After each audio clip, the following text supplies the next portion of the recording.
Welcome to Eternal Darkness, where nightmares come to life. I'll be your host through these twisted tales tonight. Before we descend into the shadows, remember to like and subscribe to join our growing community of horror enthusiasts. Get comfortable, turn down the lights, and prepare yourself as we begin our journey into the unknown. I remember the spring of 2014 vividly when I was 14 years old, and in my final year at St. Agnes Catholic Elementary School in Burlington, Ontario. Our lakeside city, nestled comfortably between Hamilton and Toronto, had always felt safe and predictable. The biggest excitement most of us experienced was the occasional storm rolling in from Lake Ontario, but even those seemed tame compared to what awaited us. Every year, the 8th grade students at our school looked forward to two traditional trips. The first in autumn was a mandatory religious retreat about 40 minutes from the city. 3 days of forced participation in Christian fellowship activities that none of us particularly enjoyed. It was essentially an extended religion class disguised as camping, complete with morning prayers, Bible study sessions, and team-building exercises that revolved around faith and moral character. The second trip, however, was the one we all anticipated, a weekend in Ottawa during late spring. Previous classes had spent their time exploring Parliament Hill, visiting the Canadian Museum of History, and wandering through Byward Market. It was educational but fun, urban but manageable. We had spent months planning what we would do, which museums we would prioritize, what souvenirs we might buy. Then, in early March, our homeroom teacher, Mrs. Kowalski, made an announcement that changed everything. Due to budget constraints and scheduling conflicts with other schools, our Ottawa trip had been canceled. Instead, we would be taking a second camping trip, this one to Algonquin Provincial Park, approximately 4 hours north of Burlington. The collective groan that escaped from our classroom was audible down the hallway. Algonquin Park was wilderness, real wilderness, dense forests, isolated lakes, and minimal cell phone coverage. For a group of suburban kids who considered a power outage during a thunderstorm to be roughing it, this was devastating news. My stomach dropped particularly hard because my family had always been adamantly opposed to camping. My parents, both accountants who preferred their nature experiences to come with indoor plumbing and climate control, had successfully avoided any outdoor adventures throughout my childhood. The closest I had come to sleeping outdoors was the time our air conditioner broke during a July heat wave, and we had slept in the backyard for one night before my father caved and booked us into a hotel. Mrs. Kowalski tried to maintain enthusiasm as she described the camp facilities at Algonquin. There would be cabins, she assured us, not tents. There was a mess hall for meals, proper bathroom facilities, and organized activities led by experienced camp counselors. She made it sound almost civilized, but I could see the doubt in her eyes. This was uncharted territory for all of us. The weeks leading up to the trip were filled with anxious preparation. Parents organized shopping expeditions for sleeping bags, flashlights, and insect repellent. My mother, clearly as nervous as I was about the whole endeavor, purchased enough supplies to outfit a small expedition team. She packed multiple flashlights with extra batteries, industrial-strength bug spray, a first aid kit that could stock a small clinic, and enough non-perishable snacks to feed me for a week. My father, attempting to be supportive, shared stories of his own childhood camping experiences in northern Ontario with his grandfather. These tales, meant to be reassuring, instead filled me with dread. He described waking up to find raccoons had ransacked their campsite, getting lost on hiking trails that seemed to shift and change in the darkness, and the unsettling way sounds carried differently in the deep forest at night. The thing about being in real wilderness, he told me the night before we left, is that you remember you're not at the top of the food chain anymore. You're just another small creature trying to survive until morning. His words, intended as wisdom, settled into my chest like cold stones. The bus ride to Algonquin Park stretched endlessly through changing landscapes. We left Burlington's familiar suburbs behind, passing through small towns that grew progressively more rural, until eventually the spaces between buildings expanded into vast stretches of untamed forest. The trees seemed to press closer to the highway with each passing mile, their branches creating a canopy so thick that even the midday sun struggled to penetrate. My classmates' initial excitement gradually gave way to nervous energy as the civilization disappeared behind us. The usual chatter and laughter became forced, punctuated by long periods of silence as we stared out the windows at the seemingly endless wilderness. Even our most confident and outgoing students began to look uncertain. Camp Kichikinachek sat on the shores of a lake so remote it didn't appear on most standard maps. The name, according to our counselor orientation packet, meant Place of Spirits in Algonquin, though no one seemed particularly eager to elaborate on that translation when we asked. As our bus rumbled down the narrow gravel access road, the first thing that struck me was the overwhelming silence. In Burlington, there was always background noise, traffic, lawnmowers, neighbors, the distant hum of the QEW highway. Here, when our bus engine finally died, the quiet was so complete it felt oppressive, as though the forest was holding its breath, waiting for something. The camp itself looked like it had been carved reluctantly from the surrounding wilderness. The main buildings, a large mess hall, bathroom facilities, and the camp office, were constructed from weathered logs that had darkened with age and moisture. They appeared to be barely holding their ground against the encroaching forest, as though nature was patiently waiting to reclaim what had been taken.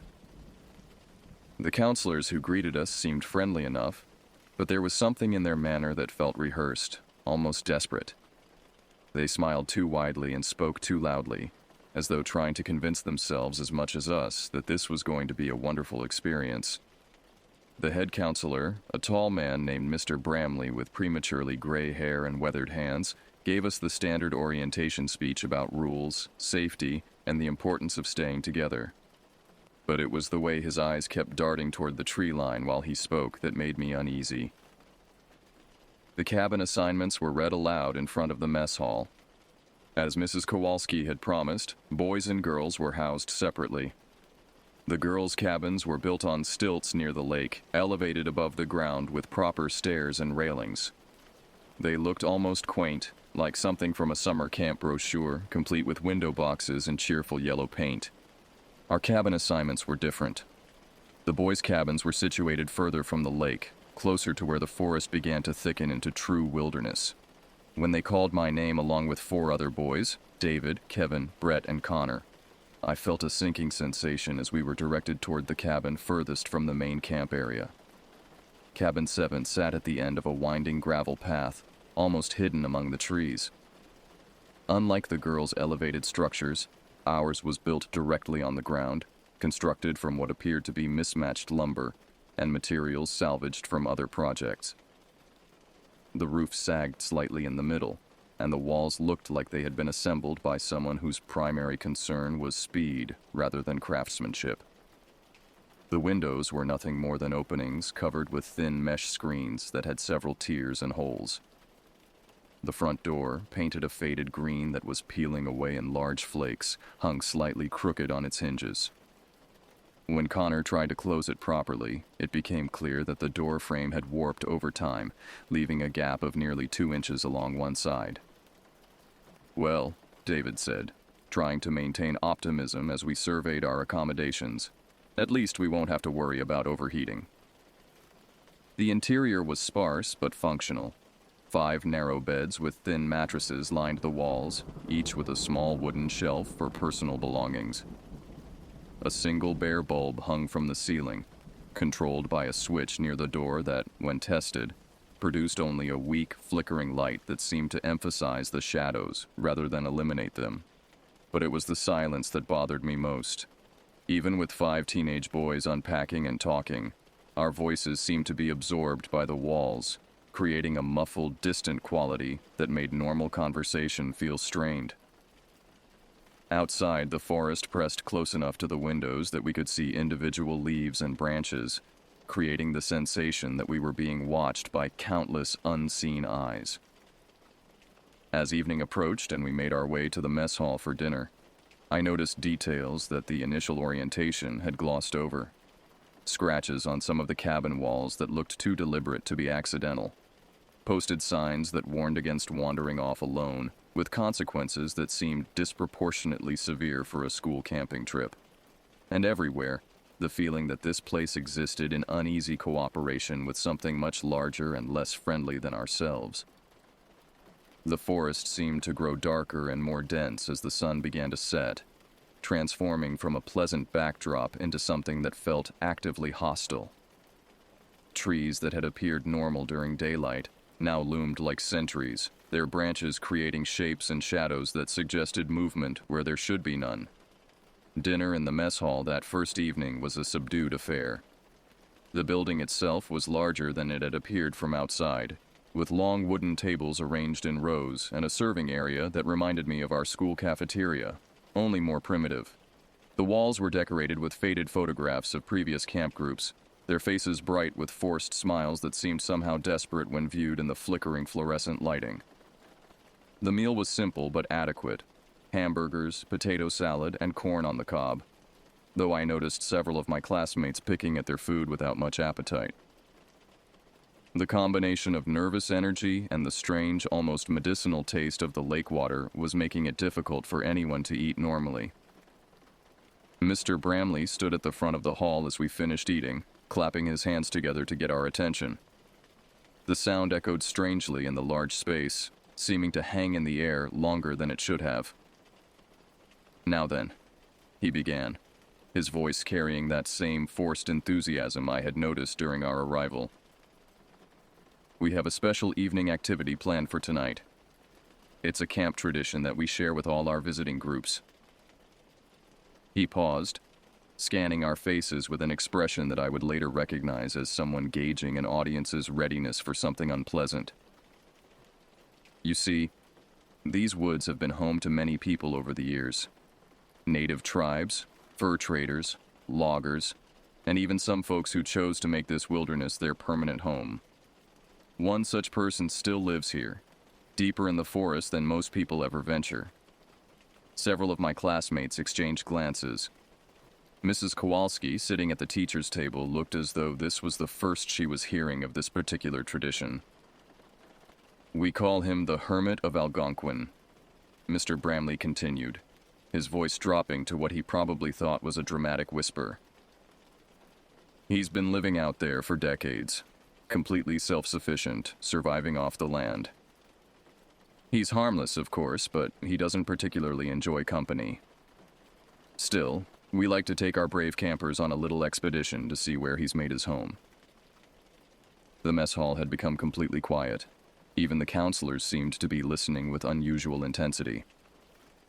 "Now this isn't mandatory," Mr. Bramley added, though his tone suggested that refusing to participate would mark someone as a coward for the remainder of the trip. "But it's quite an experience. Very few people get to see how someone can truly live off the grid in wilderness like this." My stomach began to churn with a mixture of anxiety and curiosity. The rational part of my mind recognized this as probably just an elaborate camp story designed to add excitement to what was otherwise a fairly mundane outdoor education experience.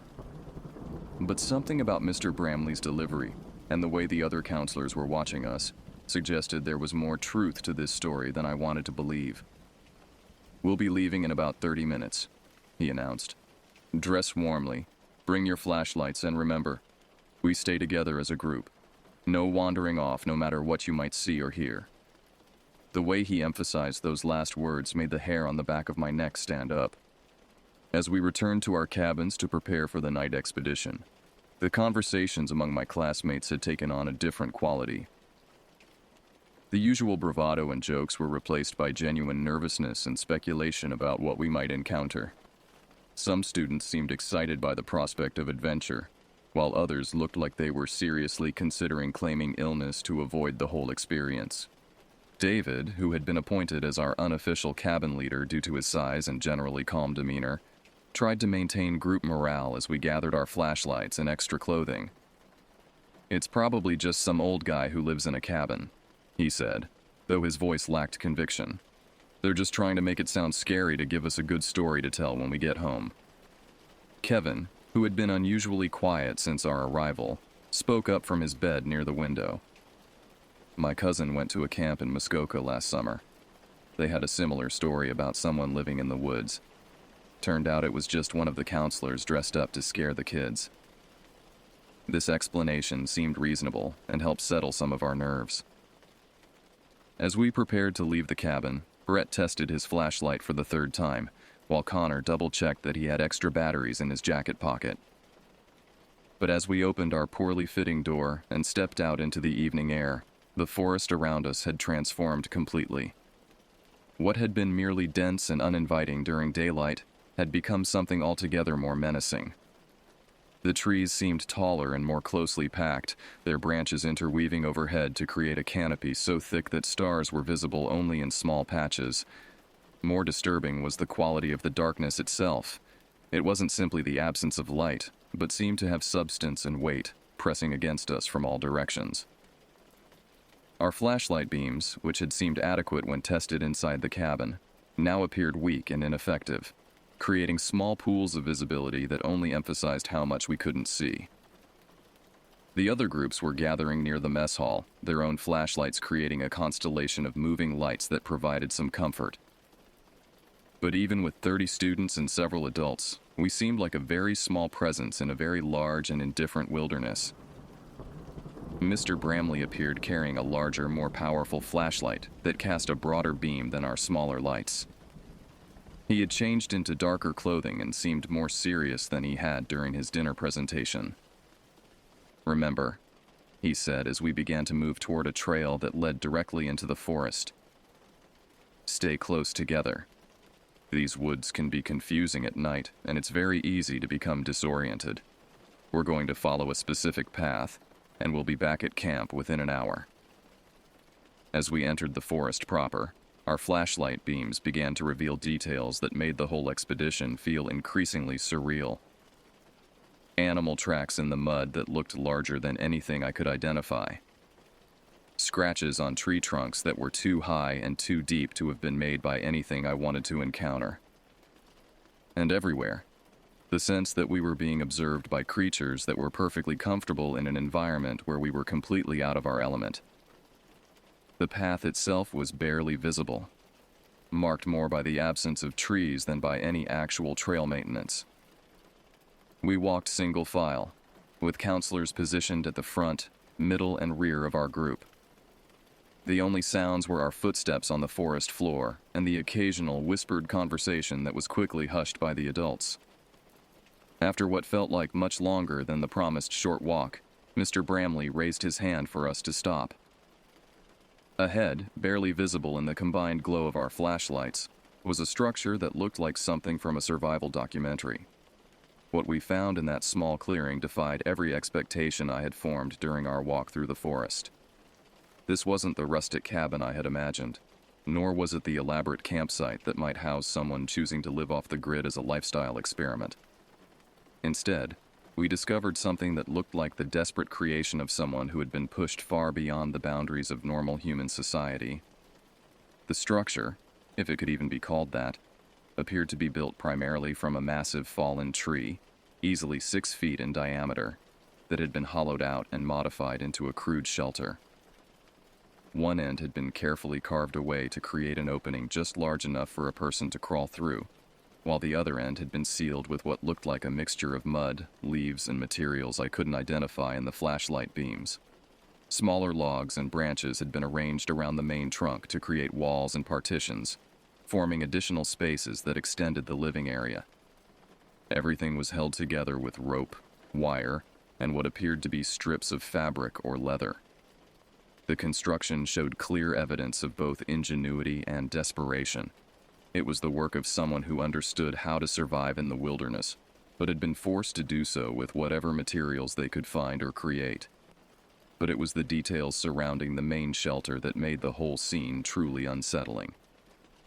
Scattered throughout the clearing were dozens of smaller constructions, elaborate arrangements of sticks, stones, and bones that had been assembled into patterns that suggested meaning without making any sense.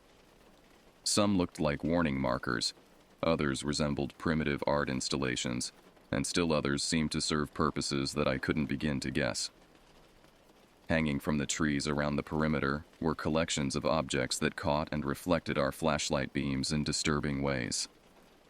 Metal cans and pieces of glass had been arranged to create wind chimes that would catch even the slightest breeze, producing soft, dissonant sounds that seemed designed to alert the inhabitant to any approaching presence.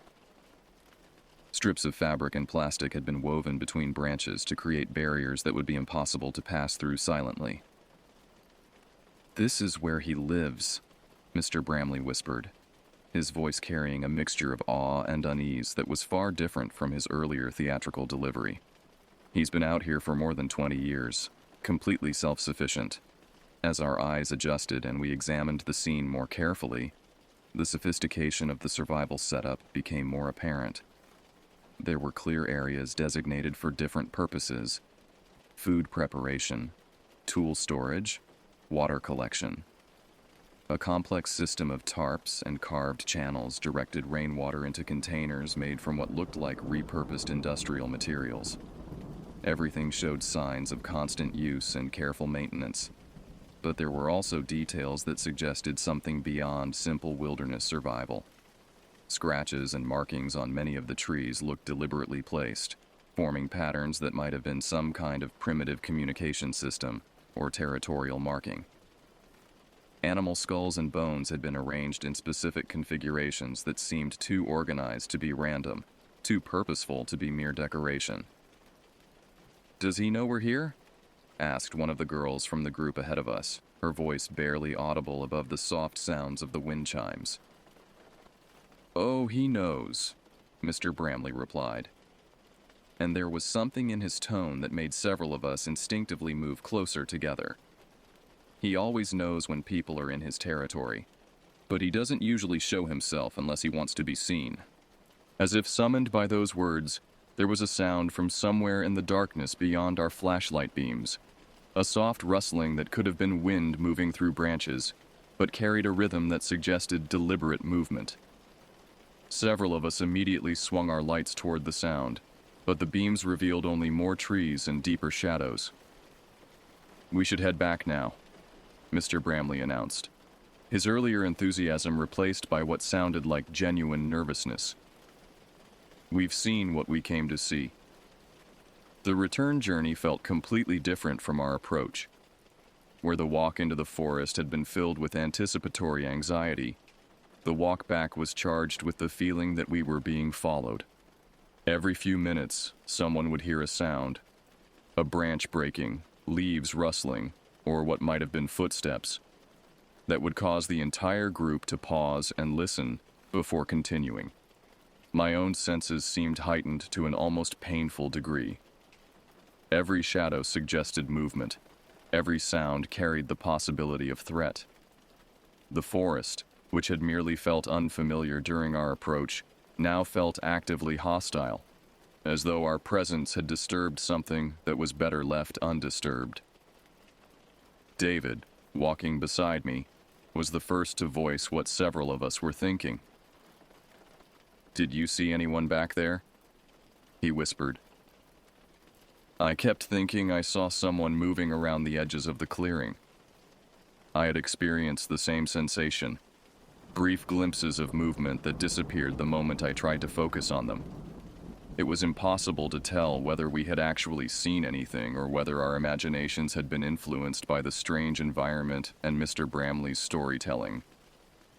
"Probably just shadows," I replied, but my voice lacked conviction even to my own ears. Connor, who had been walking behind us, caught up and joined our whispered conversation. The counselors seemed nervous too. "Did you notice how quickly they wanted to leave once we got there?" It was true. The adults who had seemed confident and in control during the dinner presentation had appeared genuinely unsettled by the time we reached the hermit's dwelling. Their jokes and casual comments had stopped completely, replaced by the focused attention of people who were operating in an environment where dangers were real and immediate. As we finally emerged from the forest and could see the lights of the camp buildings ahead, there was a collective sense of relief that was impossible to hide. Students who had been trying to maintain brave facades throughout the expedition now openly expressed their eagerness to be back in civilization, such as it was. But even as we gathered in the mess hall for hot chocolate and a debriefing session, I couldn't shake the feeling that something had followed us back from the forest. Not necessarily the hermit himself, but something. A presence, an awareness, a sense of being observed that had attached itself to our group during our visit to that strange clearing. Mrs. Kowalski, who had remained notably quiet during the entire expedition, asked Mr. Bramley a question that several of us had been wondering about. How often does this hermit actually interact with the camp? Does he ever come closer to the main facilities? Mr. Bramley's pause before answering was just long enough to be noticeable. Well, he said, he keeps to himself mostly, but he does move around his territory quite a bit, especially at night. Sometimes campers hear him or catch glimpses of him near the edges of the camp. It's nothing to worry about. He's never actually bothered anyone. The way he phrased that response, focusing on what the hermit had never done rather than what he might do, stayed with me as we made our way back to our cabins for the night. The wind picked up shortly after we returned to our cabin, creating sounds that transformed the forest from merely unsettling to actively threatening. What had seemed like ordinary forest noises during daylight now carried suggestions of movement and intent that made normal conversation impossible. Every gust of wind through the trees sounded like footsteps. Every creaking branch suggested someone or something moving just outside our field of vision. My bed, positioned directly beside the door that refused to close properly, offered a clear view of the gap where wind and whatever else might be outside could enter freely. The thin mesh covering our windows provided no sense of security, serving more as a reminder of how vulnerable we were than as any kind of barrier. David, ever practical, had suggested we try to secure the door more effectively by wedging one of the wooden chairs against it. The solution was only partially successful. While it prevented the door from swinging open completely, it still allowed the wind to rattle it constantly, creating a rhythmic banging that seemed designed to prevent anyone from falling asleep.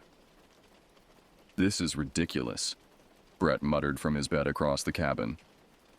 "How do they expect anyone to sleep with all this noise?" Kevin, who had been lying quietly on his back staring at the ceiling, sat up suddenly. "Did you guys hear that?" We all stopped talking and listened. Over the constant sound of wind and rattling door, there was something else, a rhythmic crunching that sounded like footsteps on the gravel path outside. "It's probably just one of the counselors doing a security check," Connor suggested, but his voice carried no conviction. The footsteps, if that's what they were, passed by our cabin and continued down the path toward the forest. But instead of fading into the distance, they seemed to stop somewhere just beyond the range of normal hearing. For several minutes, we lay in our beds listening intently, but heard nothing more. I must have eventually fallen asleep, because I was awakened sometime later by a sound that was distinctly different from the wind and forest noises that had been our constant background. This was definitely footsteps, but they were moving much more slowly and deliberately than the ones we had heard earlier. The sound was coming from directly outside our cabin, moving around the perimeter in a pattern that suggested someone was examining our shelter with great care. The footsteps would pause for long periods, sometimes directly outside our windows, before moving to the next position. My heart was beating so hard I was certain it would be audible to whoever was outside. The gap in our door seemed enormous now, and the mesh over our windows felt as substantial as tissue paper. If someone wanted to enter our cabin, there was absolutely nothing preventing them from doing so. The footsteps stopped directly outside the door. I could hear my own breathing, amplified by fear and the strange acoustics of our thin-walled shelter. From the complete silence in the other beds, I could tell that my cabin mates were also awake and listening, though none of us dared to speak or move. Through the gap in the door, I could see a shadow that suggested someone was standing just outside, close enough that I should have been able to hear breathing or other sounds of a living person. But there was only silence, broken occasionally by the soft sounds of the wind chimes we had seen at the hermit's dwelling. The realization that those sounds were coming from directly outside our cabin rather than from the distant forest made my blood feel like ice water in my veins. For what felt like hours but was probably only minutes, the presence remained outside our door. Then, gradually, the footsteps resumed, moving around to the back of our cabin before disappearing into the forest. None of us spoke for the rest of the night. When morning finally came, bringing with it the normal sounds of a camp awakening, the events of the previous night felt almost like a shared nightmare. But when we opened our door to head to breakfast, we found clear evidence that our experience had been entirely real. In the soft earth around our cabin were footprints, not the boot prints of counselors or the sneaker impressions that would have been left by students, but bare human footprints that were significantly larger than any of ours. The prints showed clear evidence of someone who had walked completely around our cabin multiple times, pausing at each window and spending considerable time directly in front of our door. But most disturbing were the small objects that had been left at various points around our cabin's perimeter. Arrangements of sticks, stones, and what looked like animal bones had been placed outside each window and beside the door. They were clearly deliberate constructions, similar to what we had seen at the hermit's dwelling, but their meaning was impossible to determine. David, who had maintained his role as our unofficial leader, was the first to examine the evidence more closely. "We need to tell the counselors about this," he said, though his voice suggested he wasn't entirely sure that would help. "Tell them what?" Kevin asked. "That someone walked around our cabin at night? They'll probably just say it was a security check." "Security checks don't involve leaving weird stick sculptures," Connor pointed out. As we made our way to the mess hall for breakfast, I noticed that we weren't the only group showing signs of a sleepless night. Several other students looked haggard and nervous, and conversations were punctuated by frequent glances toward the forest. When Mrs. Kowalski asked how everyone had slept, the responses were telling. Multiple students reported hearing unusual sounds during the night: footsteps, rustling, and what one girl described as someone testing the doors and windows of our cabin. Mr. Bramley, when informed of these various incidents, maintained that such experiences were normal for people unaccustomed to wilderness camping. "The forest is very much alive at night," he explained.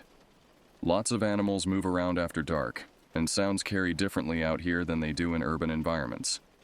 It's easy for imagination to transform normal forest activities into something threatening." But I noticed that he avoided making eye contact with any of us as he offered these explanations, and his reassurances seemed designed more to convince himself than to comfort us. The second day at Camp Kitchikinachek brought activities designed to familiarize us with wilderness survival, compass navigation, identification of edible plants, and basic shelter construction. Under normal circumstances, these might have been interesting and educational experiences.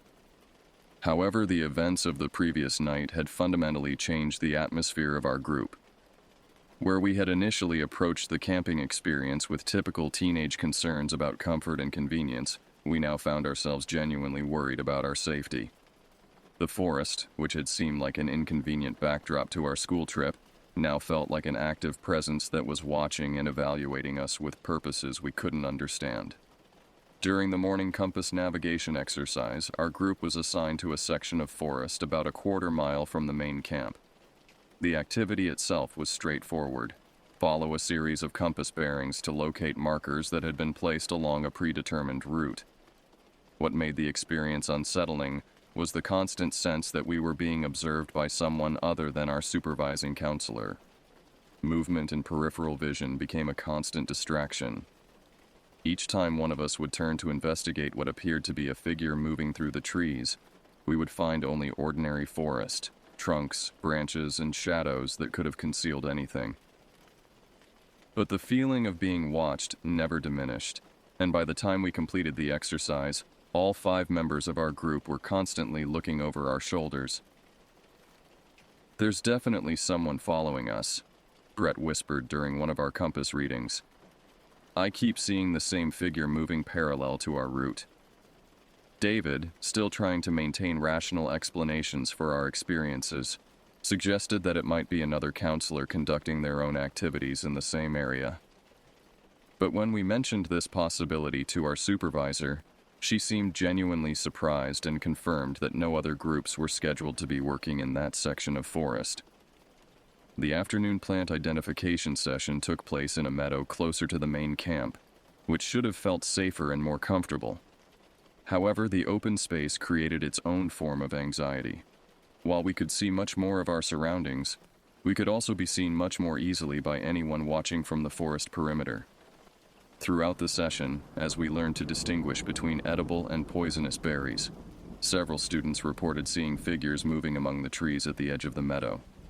These sightings were always brief and unclear. A flash of movement, a shape that didn't match the patterns of the forest, or what appeared to be someone quickly moving out of sight when looked at directly. Our instructor, a local naturalist who had been hired to supplement the camp's regular staff, seemed increasingly uncomfortable as the afternoon progressed. When asked about wildlife in the area, she mentioned that while black bears and wolves were present in Algonquin Park, they typically avoided areas with human activity. "The animals you really need to be aware of," she said, glancing toward the forest edge, "are the ones that aren't afraid of people. Those can be much more unpredictable." The way she emphasized the word animals suggested she might not be referring exclusively to wildlife. As evening approached and we returned to the main camp for dinner, the atmosphere among both students and staff had become noticeably strained. Conversations were quieter and more serious than they had been the previous day, and there was a general reluctance to discuss plans for after dark. When Mr. Bramley announced that the evening's activity would be a campfire program featuring ghost stories and traditional camp songs, the response from our group was notably unenthusiastic. The idea of sitting in a circle of firelight while surrounded by dark forest held no appeal for students who had spent the day feeling watched and followed. "Actually," Mrs. Kowalski interjected, "I think our group might prefer some quiet time in the cabins this evening. It's been a long day, and everyone seems a bit tired." The relief on the faces of my classmates was obvious, though several of the counselors seemed disappointed by our lack of interest in the planned activities. As we prepared to return to our cabins after dinner, I overheard part of a conversation between Mr. Bramley and another counselor that increased my unease about the entire situation. "They're more active this year," the second counselor was saying. "Usually we only get reports during the first night or two, but this group has been having encounters throughout the day as well." "It's probably just because they're more observant," Mr. Bramley replied, but his tone suggested he didn't entirely believe his own explanation. "Urban kids aren't used to wilderness environments. They notice things that rural kids would just accept as normal." "Maybe," the other counselor said. "But some of the staff have been seeing things too. And those arrangements around the cabins, that's new behavior." I didn't hear the rest of their conversation, but what I had overheard confirmed that the strange experiences weren't limited to our overactive imaginations. The camp staff were clearly aware that something unusual was happening, and their attempts to normalize the situation were becoming increasingly unconvincing. Back in Cabin 7, we attempted to create a more secure environment for the night. Using our sleeping bags and extra clothing, we covered the mesh windows to create more privacy and block the view from outside. The chair barricade against the door was reinforced with our backpacks and anything else that might make forced entry more difficult. These preparations were largely symbolic. Anyone determined to enter our cabin could have done so easily regardless of our improvised security measures. But the activity of fortifying our shelter provided some psychological comfort and gave us a sense of taking active steps to protect ourselves. As darkness fell, the forest sounds began again, but this time they seemed more organized and purposeful. Instead of random wind and animal noises, there were patterns that suggested coordination. sounds that would start in one area of the forest and then be answered from another location, as though different individuals were communicating across the darkness. "It's like they're setting up positions around the camp," Kevin observed from his position near the covered window. The thought that we might be surrounded by unknown individuals operating with coordination and purpose was more terrifying than the idea of a single hermit wandering randomly through the forest. It suggested planning, intelligence, and objectives that we couldn't begin to understand. Around midnight, the footsteps returned to our cabin, but this time they were accompanied by sounds that made it clear we were dealing with more than one person. Multiple sets of feet moved around our shelter, and there were soft sounds that might have been whispered conversations conducted in voices too low for us to understand. But most disturbing was the systematic testing of our improvised security measures. Something or someone carefully examined each of our covered windows, applying gentle pressure to determine how easily our barriers could be removed. The door received similar attention, with the sound of hands testing the strength of our barricade and exploring the gap that we hadn't been able to eliminate completely. Throughout this examination, none of us dared to move or speak. We lay motionless in our beds, hoping that stillness might convince our visitors that the cabin was empty or that its occupants were deeply asleep. After what felt like an eternity, the sounds gradually moved away from our immediate area, but they didn't disappear entirely. For the rest of the night, we could hear evidence of similar investigations being conducted at other cabins throughout the camp, along with the continued communication sounds from various points in the surrounding forest. When morning finally arrived, we discovered that our cabin had received the same treatment as the previous night. Small constructions of sticks, stones, and bones placed at strategic points around our shelter. But this time, the arrangements were more elaborate and seemed to follow a more complex pattern that extended beyond our individual cabin to encompass the entire camp area. The third day of our camping trip dawned gray and misty, with a persistent drizzle that seemed to emerge directly from the forest itself rather than falling from the sky. The weather matched the mood of our group perfectly, subdued, apprehensive, and focused primarily on the prospect of returning home the following morning. Breakfast was a quiet affair, with students speaking in hushed tones and frequently glancing toward the windows of the mess hall. The normal complaints about camp food and uncomfortable sleeping arrangements had been replaced by more serious discussions about the strange events of the previous nights and growing speculation about what might happen during our final evening at Camp Kitchikinachek. Mrs. Kowalski appeared increasingly concerned about our group's state of mind. During a brief teachers' meeting that we could observe through the mess hall windows, there was obvious disagreement between our school staff and the camp counselors about how to address the situation.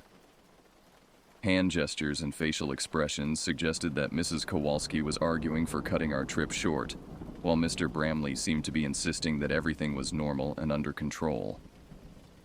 The day's planned activities, a nature hike followed by an afternoon of canoeing on the lake, were presented as opportunities to restore our appreciation for the wilderness environment.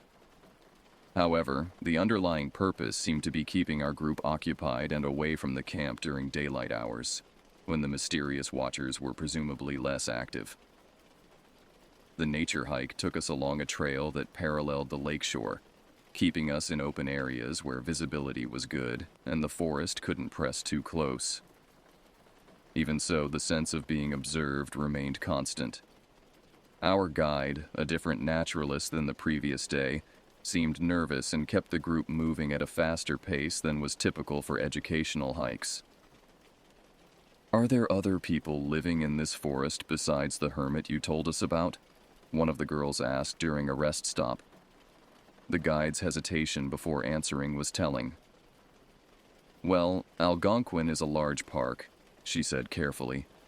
"There are various research stations, fire towers, and maintenance facilities scattered throughout the area. It's possible you might see park workers or researchers from time to time."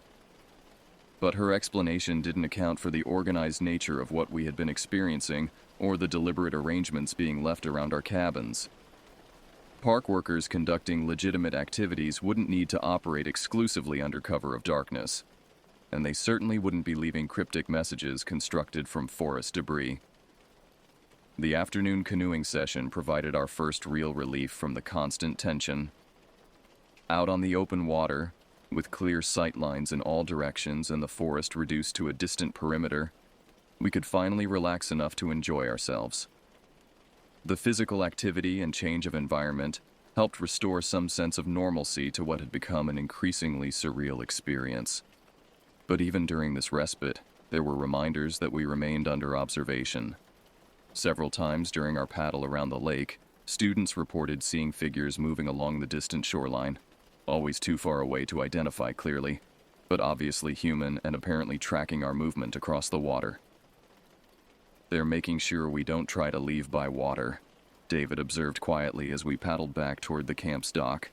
The possibility that our mysterious watchers were actively preventing our departure, rather than simply monitoring our presence, added a new dimension of concern to an already frightening situation. What had initially seemed like curious observation by a reclusive hermit was beginning to feel more like deliberate containment by individuals with unknown but clearly organized intentions. As we returned to shore and began securing the canoes, I noticed that the camp counselors were conducting what appeared to be a security check of the entire facility. Small groups of staff members were systematically examining each building, looking under structures, checking window and door fastenings, and having quiet conferences about their findings. When Mrs. Kowalski asked Mr. Bramley about these activities, his explanation was characteristically vague. "Just routine maintenance checks," he said. "We like to make sure everything is secure, especially when we're hosting school groups." But the timing and intensity of these maintenance checks suggested that the camp staff were as concerned about the night ahead as we were. Dinner was followed by an indoor movie in the mess hall, a nature documentary that was clearly intended to keep everyone in a single, well-lit location for as long as possible. However, the choice of film backfired somewhat, as it featured extended segments about predatory animals and survival challenges in wilderness environments that only reinforced our existing anxieties. As the documentary concluded, and we prepared to return to our cabins for the final night, Mr. Bramley made an announcement that confirmed our suspicions about the seriousness of the situation. "We're going to have counselors conducting regular security patrols throughout the night," he said, trying to make this sound like a routine precaution. "If anyone hears or sees anything unusual, please alert the nearest staff member immediately. And remember, stay in your cabins after lights out, no matter what you might hear outside." The emphasis he placed on those last words, combined with the concerned expressions of the other adults, made it clear that we were facing potential dangers that went far beyond typical camping inconveniences. Back in Cabin 7, our preparations for the night were much more thorough than they had been previously. In addition to our improvised window coverings and door barricade, we arranged our beds to create a defensive position in the center of the cabin and established a rotation system so that someone would be awake and alert throughout the night. We also discussed contingency plans for various scenarios: what to do if someone tried to enter the cabin, how to signal for help, and where to go if we needed to evacuate quickly. These preparations felt simultaneously necessary and absurd, like planning for home invasion while attending summer camp. As darkness fell, the forest around our camp became more active than it had been on either of the previous nights. The communication sounds were louder and more frequent, suggesting a larger number of participants spread across a wider area. There were also new sounds, what appeared to be the movement of heavy objects through the forest, and occasionally what sounded like construction or preparation activities. "They're getting ready for something," Connor whispered during his watch shift around midnight. The systematic testing of our security measures began earlier than usual, but this time it was accompanied by more aggressive behavior. Instead of gentle probing, there were deliberate attempts to remove our window coverings and more forceful testing of our door barricade. Most disturbing was the discovery that our visitors were now communicating directly outside our cabin, conducting whispered conversations in voices that were just loud enough for us to know they were talking, but too quiet for us to understand the words. Then, around 2 a.m., everything stopped. The sudden silence was more frightening than the previous activity had been. It suggested that whatever had been planned was now ready to be implemented, and that the investigation phase had ended. For nearly an hour, we heard nothing from outside our cabin except normal forest sounds. Then, gradually, we became aware of a new presence. Something large moving through the camp area with purpose and confidence rather than the stealth that had characterized earlier visits. Heavy footsteps moved directly down the gravel path, past our cabin, and toward the main camp buildings. There were sounds of doors being tested and windows being examined, but these investigations were being conducted openly rather than secretively. "Someone's checking all the buildings," David whispered from his position near our covered window. The methodical search continued for what felt like hours, moving from building to building throughout the camp. Occasionally, we could hear what sounded like items being moved or rearranged, though we had no way of knowing what was being disturbed or why. Then, just as dawn was beginning to lighten the sky enough to see shapes outside our windows, there was a sound that made us all freeze in terror. Someone was knocking on our door. Not the tentative tapping of a counselor checking on students, but the firm, deliberate knocking of someone who expected to be admitted. The sound was repeated 3 times, with long pauses between each series of knocks, as though our mysterious visitor was patiently waiting for a response. None of us moved or spoke. The knocking was repeated several more times over the course of about 10 minutes, then stopped completely. When full daylight finally arrived and we could hear normal camp activities beginning, we cautiously removed our window coverings and door barricade to discover that our final night had brought the most extensive arrangement of forest materials yet. Elaborate constructions surrounded not just our cabin, but appeared to encompass the entire camp, creating what looked like a complex pattern or message that was too large for us to see in its entirety from ground level. But most unsettling was what we found directly in front of our door. A carefully arranged collection of objects that included several items that definitely hadn't come from the forest. Among the usual sticks, stones, and bones were pieces of metal, glass, and fabric that appeared to have been taken from the camp itself. The morning of our departure brought a flurry of activity as counselors and maintenance staff worked to dismantle the elaborate arrangements that had appeared throughout the camp during the night. What we had been able to see from our cabin's limited perspective turned out to be just a small portion of a construction that covered the entire facility. Viewed from the elevated position of the mess hall deck, the pattern became more apparent. Lines of arranged materials connected all the major buildings, creating geometric shapes and pathways that seemed to serve some organizational purpose. The complexity and scale of the construction suggested both significant planning and intimate knowledge of the camp's layout. Mr. Bramley's attempts to explain these developments as natural accumulation of forest debris due to unusual wind patterns were so transparently false that even he seemed embarrassed to be offering them. The precision and deliberate nature of the arrangements were obvious to anyone who looked at them, and several pieces of camp property had clearly been incorporated into the constructions. Mrs. Kowalski, who had apparently reached the end of her patience with the camp's explanations, demanded a private meeting with the senior staff. While we couldn't hear the details of their conversation, the animated gestures and raised voices visible through the office windows suggested that she was expressing serious concerns about our safety and the camp's management of the situation. As we packed our belongings and prepared for the bus trip home, several of my classmates discovered that small items from their cabins had gone missing during the night. Nothing valuable or essential had been taken, but personal objects, combs, pens, small articles of clothing, had disappeared and been replaced with forest materials arranged in the same patterns we had seen outside. "It's like they were trading with us," Kevin observed as he showed us a small construction of twigs and stones that had been left on his pillow in place of his missing comb. The idea that our mysterious watchers had been entering the cabins while we slept was more terrifying than any of the external activities we had experienced.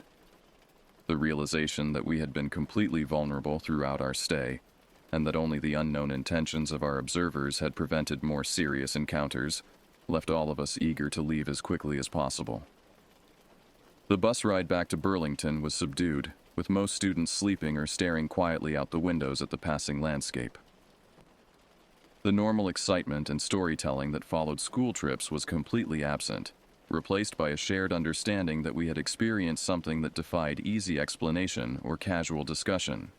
Mrs. Kowalski spent most of the journey on her phone, apparently making reports to school administration and possibly other authorities about the events at Camp Kitchikinachek. Her side of these conversations included phrases like completely unacceptable safety protocols and immediate investigation required that suggested serious consequences for the camp's future operations. As the weeks passed after our return home, I found myself unable to discuss the camping trip in any detail with friends or family. The events we had experienced seemed too strange and unsettling to share casually, and I worried that describing them accurately would make me sound delusional or attention-seeking. But the experience had fundamentally changed my relationship with wilderness environments. Where I had previously simply felt out of place in natural settings, I now felt actively threatened by any situation where I couldn't see clearly in all directions, or where unknown individuals might be present without my knowledge. It wasn't until the following spring, when my younger sister Diana was preparing for her own 8th grade camping trip, that I learned our experiences hadn't been unique to our particular group. Diana's class was scheduled to visit the same camp, and when I warned her about potential problems, she told me that Camp Kitchikinachek had been the subject of considerable discussion among the teachers at our school. Apparently, multiple school groups had reported similar experiences over the years, and there was growing concern about the camp's suitability for educational trips. Mrs. Rodriguez said they're not sending any more classes there, Diana told me. Something about ongoing security issues and problems with the local management. Despite these concerns, Diana's trip proceeded as scheduled, though with additional adult supervision and modified activities that kept the group closer to the main facilities. Her experience turned out to be quite different from ours, less dramatic, but still unsettling enough to confirm that something unusual was happening in that particular area of Algonquin Park. We didn't see anyone directly, she reported after returning home, but there were definitely people moving around in the forest at night. And on our second day, when we were hiking near the lake, I saw someone sitting on a log watching us from across the water. Her description of the figure, small, dressed in what appeared to be assembled natural materials, and completely motionless despite being clearly visible, matched what several of her classmates had also observed. Unlike our group's brief glimpses and peripheral sightings, Diana's class had apparently been allowed more direct observation, though from a safer distance. The counselors acted like it was totally normal, Diana continued. They said it was probably just a park worker or researcher, but park workers don't usually wear animal skins and sit completely still for hours at a time. Over the following years, I occasionally researched what information was available about the area around Camp Kitchikinachek.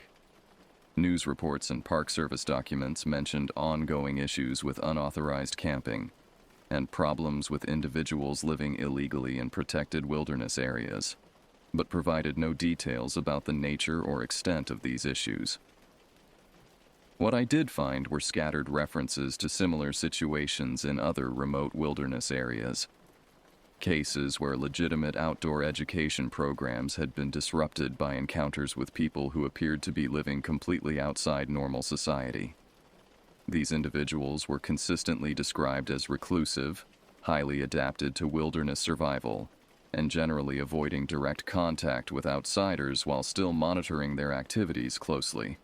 Most disturbing were reports suggesting that these weren't isolated hermits or individual survivalists, but organized groups that had established territorial claims in remote areas and were actively working to discourage outside intrusion into their domains. The sophisticated coordination we had observed at Camp Kitchikinachek appeared to be typical of these groups rather than exceptional. Now more than a decade later, I still occasionally have nightmares about those 3 nights in Algonquin Park. In my dreams, I'm always back in Cabin 7, lying in that narrow bed beside the door that wouldn't close properly, listening to footsteps moving around our shelter, while knowing that thin mesh windows and improvised barricades provided no real protection against whatever was examining us in the darkness. But the most unsettling aspect of those dreams isn't the fear or helplessness I felt during the actual experience. It's the growing certainty that those mysterious watchers weren't simply observing us out of curiosity or territorial concern. The systematic nature of their investigation, the careful collection of our personal items, and the elaborate messages they left behind suggested that they were gathering information about us for purposes that we couldn't understand, but that were clearly more complex than simple wilderness survival. Even now, when I see news reports about missing hikers or unexplained incidents in remote wilderness areas, I wonder how many of those cases might involve encounters with groups like the ones we encountered at Algonquin Park. And I'm grateful that our particular encounter ended with nothing more than a few sleepless nights and a lasting aversion to camping, rather than becoming one of those unexplained disappearances that occasionally make national news. The woods around Camp Kitchikinachek are still there, still hosting school groups and summer camps, though apparently with much more restrictive policies about nighttime activities and wilderness exploration. But I suspect that the real inhabitants of that forest are still there too, still watching, still collecting information about the temporary visitors who intrude briefly into their carefully maintained territory. And sometimes, when the wind is particularly strong at night and tree branches scrape against my bedroom window here in Burlington, I'm reminded that the distance between civilization and true wilderness might be much smaller than most of us prefer to believe.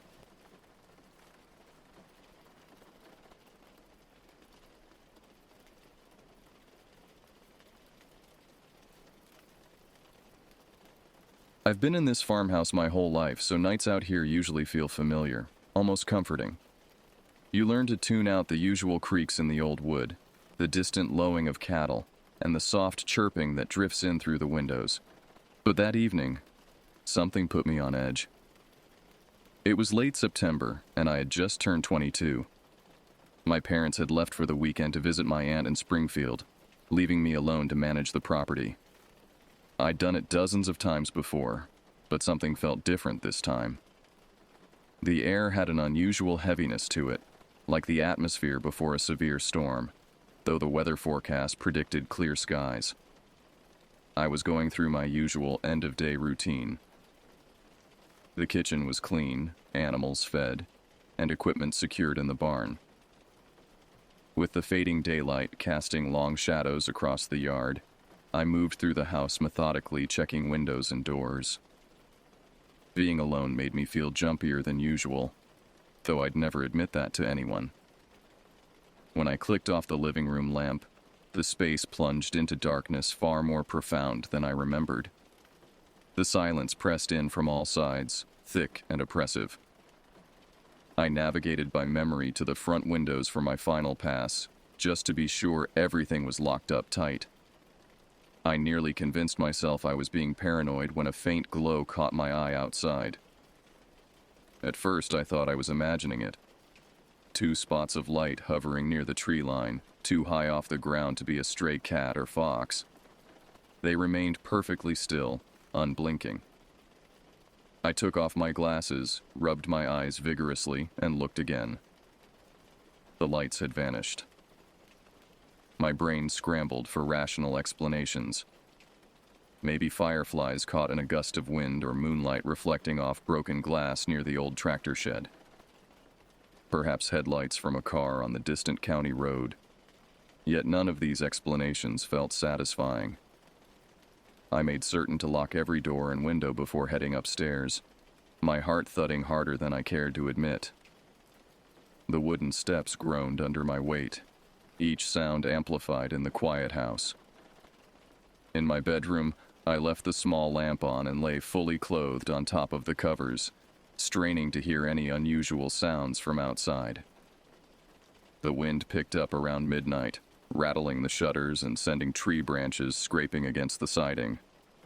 Each noise made me flinch. I couldn't shake the feeling of being watched, observed by something patient and calculating. The hours crawled by as I stared at the ceiling, my thoughts chasing themselves in circles. Dawn arrived too quickly, the pale light filtering through my curtains, finding me exhausted and irritable. I had dozed off only in brief snatches, jerking awake at every creak and groan of the old farmhouse settling. My limbs felt leaden as I dragged myself out of bed to tend the animals. I hopped into my boots by the back door, zipped up my jacket against the morning chill, and stepped outside. Immediately, I was hit with a stale, humid smell floating on the morning breeze.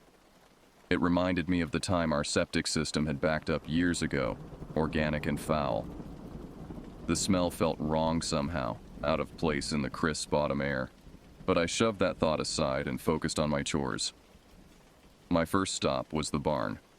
The horses were fine, though a bit restless, nickering nervously when I entered their stalls.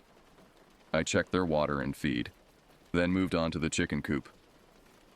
The hens seemed normal enough, clucking and pecking at the feed I scattered. The real shock came when I checked on the cattle.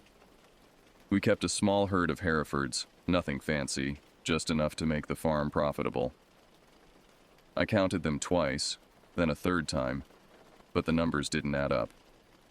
3 were missing. I tried to rationalize. Maybe they'd wandered to the far side of the pasture where the tall grass grew. But I knew our cattle, knew their habits. They always clustered near the barn in the morning, waiting for feed.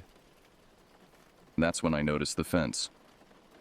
What used to be a sturdy section along the eastern edge of the property, bordering the woods, was torn and sagging. It looked like something big and strong had barreled right through it. Splintered wood jutted at weird angles, and several metal posts had been bent almost to the ground. This wasn't wind damage or normal wear and tear. This was destruction. I approached cautiously, scanning the tree line beyond the broken fence. The forest looked darker than usual, the shadows between trees deeper and more impenetrable. I leaned in for a closer look at the damaged section and saw distinct impressions in the soft earth. Footprints, but unlike any I'd seen before. They were strange, almost a hybrid shape, part hoof, part something else entirely. Too large for deer, too oddly shaped for cattle or horses. My family had taught me all about local wildlife. I could identify tracks from every animal native to these parts. Yet these matched nothing I'd seen or heard about. I knelt down to examine them more closely. The impressions were deep, suggesting considerable weight. They led from the forest, through the broken fence, across our pasture, and back into the woods at another point. Whatever made them had specifically targeted our property, our livestock. The uneasy feeling I'd had the night before started creeping back, settling in my stomach like a cold stone. I stood up and scanned the trees again, suddenly aware of how exposed I was. The morning sun did little to dispel the shadows beneath the forest canopy. For a moment, I thought I glimpsed movement between the trunks, something large shifting position. But when I focused, there was nothing. I spent the next hour patching the fence as best I could, hammering new boards into place and straightening the bent posts. It was a temporary fix at best, but it would have to do until I could get proper materials. As I worked, I kept glancing over my shoulder at the woods, unable to shake the sensation of being observed. After the fence was somewhat repaired, I spent hours searching for the missing cattle, combing the pastures and even venturing a short distance into the woods, calling and whistling. No signs of them appeared. No blood, no tracks, nothing to indicate what might have happened. It was as if they had simply vanished. As the day dragged on, I found it increasingly difficult to focus on normal tasks. My mind kept returning to those strange lights I'd seen the previous night, the missing cattle, the bizarre footprints. None of it made sense, and the not knowing gnawed at me. I tried calling my parents to ask when they'd be back, but the call went straight to voicemail. The landline was working, but cell service out here had always been spotty at best. The isolation that normally felt peaceful now seemed oppressive and threatening.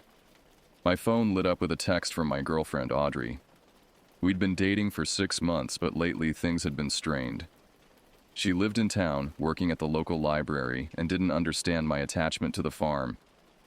The conversation quickly deteriorated into a full-blown argument about my unwillingness to consider moving away. By the time I put the phone down, my temples were throbbing with the beginnings of a headache. Tense and itching to clear my head, I decided to take a walk after dinner.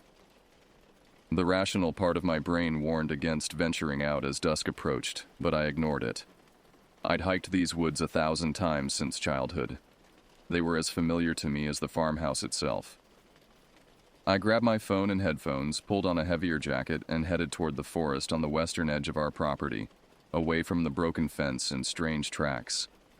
The sun was setting, painting the sky in deepening shades of orange and purple. I cranked up my music to drown out my troubled thoughts and set off along a well-worn trail.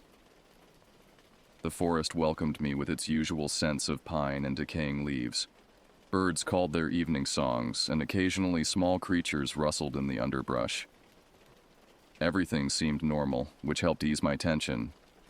I walked faster, deeper into the trees, following paths I'd known since childhood. Before I realized it, I had wandered much farther than intended. The music and my preoccupied mind had distracted me from noticing the growing darkness. When I finally paused and looked around, the light had nearly vanished. The forest had transformed into a maze of black trunks against deep blue shadows. I pulled out my earbuds and was immediately struck by the silence. No birds, no insects, not even the whisper of wind through branches. Just absolute stillness. I flipped on my phone's flashlight, sweeping it around to get my bearings. The beam seemed feeble against the encroaching darkness, creating more shadows than it dispelled. I caught the reflection of something that looked like eyes in the beam, high behind a tree about 30 yards away. They gleamed an unnatural yellowish green, set too far apart to belong to any local wildlife. As soon as I angled my phone directly at them, the reflection vanished, leaving me reeling from a rush of panic. Maybe it was a trick of the light, I told myself. Maybe just water droplets on leaves catching the beam at an odd angle. But a primal part of my brain rejected these explanations. Whatever I'd seen, it wasn't natural. And it wasn't gone. I could feel its presence lingering nearby, watching. A low growl rippled through the trees, ragged and guttural, unlike anything I'd heard in these woods before. It seemed to come from everywhere at once, surrounding me. The hairs on the back of my neck prickled and my mouth went dry. I realized with growing horror that I had no clear idea which direction would lead me home. I started to backtrack, moving as quickly as I dared in the near-total darkness, stumbling over roots and tangling my boots in undergrowth. My flashlight beam shook with each frantic step, creating disorienting patterns of light and shadow. Then came a sharp snap, like a branch being crushed underfoot from somewhere to my left. Too close. Fear surged in my chest, electric and overwhelming. I had to get out. My cautious jog turned into a full sprint, branches slapping my face and arms as I crashed through the underbrush. I no longer cared about the path. All that mattered was putting distance between myself and whatever lurked in the darkness behind me. Heavy footfalls thumped against the forest floor, keeping pace with me but never quite catching up. The sound pushed me to run faster than I thought possible, my lungs burning and legs threatening to buckle. When I finally glimpsed the farmhouse lights in the distance, I breathed a silent prayer of relief. I cleared the tree line and sprinted across the open field, not daring to look back. I hopped the broken fence I'd repaired earlier, nearly face-planting on the other side. Only when I reached the relative safety of the yard did I turn around. Something moved at the tree line, a tall, dark silhouette partially obscured by branches. I couldn't make out details in the darkness, but I could see its eyes, gleaming faintly like dying embers. A vile odor hit me, intense enough to make me gag. The same stench I'd noticed that morning, but stronger now, mixed with something metallic that reminded me of blood. The figure never advanced beyond the trees. It just stood there, watching with a stillness that felt deliberate, as if it were studying me, memorizing me. I forced myself to move, backing slowly toward the house until I felt the porch steps behind me. Then I turned and rushed inside, slamming the door and throwing every lock into place. My heart hammered against my ribs as I peeked through the window blinds, half expecting to see nothing but still glimpsing those eyes trained on me from the distant tree line. They remained perfectly stationary, unblinking, patient. I yanked the blinds down and moved through the house methodically, shutting every curtain and blind, checking locks twice, and turning off most lights to prevent anything from seeing in. Enough was enough. I grabbed the old shotgun from my father's closet, loading it with trembling hands. I'd been hunting since I was 12, but this was different. This wasn't sport. It was protection. I added a box of shells to my pocket and retreated to the kitchen, where I had clear views of both the front and back doors. I tried calling my parents again. Still no answer. I considered calling the sheriff, but stopped myself. What would I say? That I saw strange lights and lost some cattle? That something with glowing eyes was watching my house? They'd think I was drunk or hallucinating. I needed concrete evidence before involving authorities. The old grandfather clock in the hallway ticked away the minutes with maddening slowness. Each sound from outside, branches scraping against siding, the normal settling of the house, made me jerk toward its source, shotgun raised. I tried the television for distraction and company, but the mindless chatter of late-night programming only heightened my anxiety. Around midnight, the power flickered, lights dimming momentarily before stabilizing. I froze, listening intently. The refrigerator hummed back to life, but another sound caught my attention. Scratching, faint but distinct, coming from the back of the house. It moved methodically along the wall, as if something were testing for weaknesses. I crept toward the sound, shotgun braced against my shoulder. The scratching stopped abruptly when I entered the mudroom. For several heartbeats, nothing happened. Then a tremendous thud shook the back door, powerful enough to rattle dishes in the kitchen cabinets. The door held, but barely. Another impact followed, even stronger than the first. Whatever was out there wanted in, and the locked door wouldn't hold it back much longer. I backed away, thoughts racing. The house had been built in the 1930s, solid, but not fortified. If that thing was determined enough, it would find a way inside. I retreated upstairs, barricading myself in my bedroom with the dresser shoved against the door. Sleep was impossible. I sat on the edge of my bed, shotgun across my lap, straining to hear any sound of intrusion. My thoughts whirled in chaotic patterns. What was this thing? Why was it targeting our farm? Would it leave once my parents returned, or was I its specific focus? Hours passed in tense silence. Eventually, exhaustion overcame fear, and I dozed fitfully, jolting awake at the slightest noise. When morning finally arrived, I felt as if I'd aged years overnight. My muscles ached from holding tension, and my eyes burned from lack of proper sleep. I carefully removed the dresser and opened my bedroom door, listening intently. The house was quiet. I checked each room systematically, shotgun ready, but found no signs of entry. When I finally worked up the courage to look outside, the yard was empty, peaceful in the morning light. No footprints, no evidence of the terror that had stalked me through the night. Had I imagined it all? Was stress and isolation playing tricks on my mind? I almost convinced myself until I looked toward the cattle pasture and saw fresh damage to my repaired fence. Another section had been torn open, the metal posts twisted like they were made of wire instead of steel. After a quick breakfast I barely tasted, I ventured outside to survey the damage, shotgun slung over my shoulder.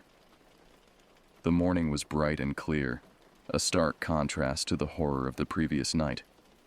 Birds sang in the trees, and a gentle breeze stirred the grass. Everything seemed deceptively normal.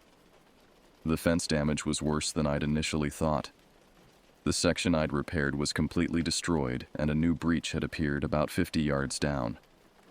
Metal posts were bent at unnatural angles, and wooden slats had been splintered beyond repair. No ordinary animal could have done this. Sure enough, another cow was missing. I counted twice to be certain, but there was no denying it. 4 cattle gone now, with no traces of blood or struggle. Just gone. I searched the ground near the broken fence and found more of those strange footprints, deeper than before, and more distinct in the soft earth after the previous day's light rain. I knelt to examine them more closely. They seemed to have 6 toes, splayed wide like a predator's paw but elongated like a hoof. The impressions suggested enormous weight, and the stride length indicated something that moved on 2 legs, not 4. This realization sent a fresh wave of dread through me. Following the tracks, I discovered something that stopped me cold. A tuft of coarse dark hair caught on a jagged piece of fence wire. It wasn't from our cattle, which were predominantly reddish-brown.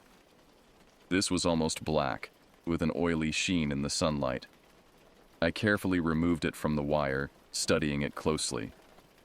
It had an acrid smell, similar to the stench I'd noticed the previous night, but more concentrated. I placed the hair sample in a plastic bag from my pocket. Finally, tangible evidence that I wasn't losing my mind. Something real was stalking our property, something unknown to science or local knowledge. Part of me wanted to take this evidence directly to authorities, but another part feared ridicule or worse, that they might dismiss me as delusional. I decided to document everything. Using my phone, I photographed the footprints, placing my hand next to them for scale. I took pictures of the destroyed fence, the twisted metal posts, and close-ups of the hair sample. If anyone questioned my sanity, I'd have proof. The rest of the morning I spent reinforcing the house. I boarded up the most vulnerable windows with plywood from the barn, hammered additional supports across the doors, and moved heavy furniture to create barriers at potential entry points. The house looked more like a fortress with each passing hour, and I hated that I needed this level of security in my own home. By afternoon, dark clouds had gathered, and a steady rain began to fall. The downpour would erase the footprints, washing away some of my evidence. I checked my phone constantly for messages from my parents, but there was nothing. The storm must have affected the already poor cell reception. As dusk approached, I completed my preparations. I had stockpiled food and water in my bedroom, along with the shotgun, extra shells, a heavy flashlight, and a hunting knife. If that thing came back, I'd be ready. Part of me hoped it would. I wanted answers. Wanted to see exactly what I was dealing with. The air outside turned heavy as evening descended, and the wind rustled dead leaves near the fence. It carried that same sickly smell, stronger now after the rain, making my stomach churn. I couldn't shake the sense that it was out there, sizing me up, waiting for darkness to hide its advance. Each gust of wind brought the stench closer, as if it were circling the property, testing for weaknesses. Night finally fell, and with it came an unsettling quiet. The rain had stopped, but the usual chorus of nocturnal sounds, crickets, frogs, distant owls, was conspicuously absent. Just an eerie silence that set every nerve on edge. My muscles tensed with each step across the old floorboards as I made my final rounds, checking windows and doors before retreating upstairs. I turned off most lights, leaving a few dim lamps so I could see if anything moved outside. My shotgun was within arm's reach, loaded and ready. I positioned myself by the window, peering through a narrow gap in the curtains at the dark yard below. Hours crawled by in suffocating silence. I began to think that perhaps I'd overdone it, that the previous night had been some bizarre anomaly. That's when a sudden crash rattled the front door, so violent it seemed to shake the entire house. The force behind the blow echoed through the house like a thunderclap. My mouth went dry and my heart thundered in my ears. I gripped the shotgun tighter, knuckles white against the wood and metal. Another crash followed, even more powerful than the first. The doorframe quaked, and I heard glass pop and skitter across the floor somewhere downstairs. A low roar rose from behind the walls, so feral and primal that I felt the vibrations in my chest. It wasn't quite animal, wasn't quite human. Something between the two, filled with rage and hunger. The sound paralyzed me momentarily, every instinct screaming danger in a language more ancient than words. Something was forcing its way in, and my body reacted before my brain caught up. I snatched the shotgun and scrambled from my room, taking position at the top of the stairs where I had a clear view of the front entrance. The door bulged inward with each impact, wood splintering around the hinges. It wouldn't hold much longer. A massive shape darkened the frosted glass panel beside the door. I couldn't make out details, just an impression of size and bulk that dwarfed any normal woodland creature. Another blow, and one of the hinges tore free from the frame. Wood splintered, and cold air rushed in through the widening gaps. I aimed the shotgun at the door, finger tense on the trigger. "Get away from my house!" I shouted, voice cracking with fear despite my attempt at bravery. The pounding stopped abruptly. For several heartbeats, nothing happened. Had it retreated? Then came a sound from the kitchen, glass breaking, followed by the scrape of something heavy forcing its way through a window. It had found another entry point. My plan to defend the front door was now useless. It was inside. Each footstep of the intruder felt heavier than any human's. The floorboards creaked as if under the weight of something colossal. An overpowering stench drifted toward me, thick enough to taste, like rotting meat and stagnant water. I covered my nose with my sleeve, trying not to retch.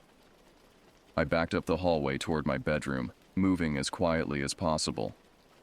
Whatever was downstairs seemed to be methodically exploring the house, opening doors, moving furniture, hunting. I slipped into my room and eased the door shut, then shoved my dresser in front of it. The wood felt flimsy, inadequate protection against the thing below. The house fell silent again. I stood frozen, straining to hear any movement. My breathing sounded impossibly loud in the quiet room. Then came the first footstep on the stairs, slow, deliberate, testing each tread before committing its weight. I counted each step, tracking its progress. 12 stairs. It was halfway up. I positioned myself opposite the door, shotgun braced against my shoulder. My hands were slick with sweat, but my grip remained firm. 8 steps. 9. The creature paused, and I heard what sounded like sniffing, deep inhalations as it scented the air. It knew exactly where I was. The final steps came quickly, no longer cautious but eager. Then banging on my bedroom door, loud rhythmic hits that shattered what remained of my nerve. Splinters of wood flew as the creature shouldered the door, shoving against the dresser I'd positioned as a barricade. It was buying me seconds at best. The door buckled, and I finally caught sight of it through the widening crack between door and frame.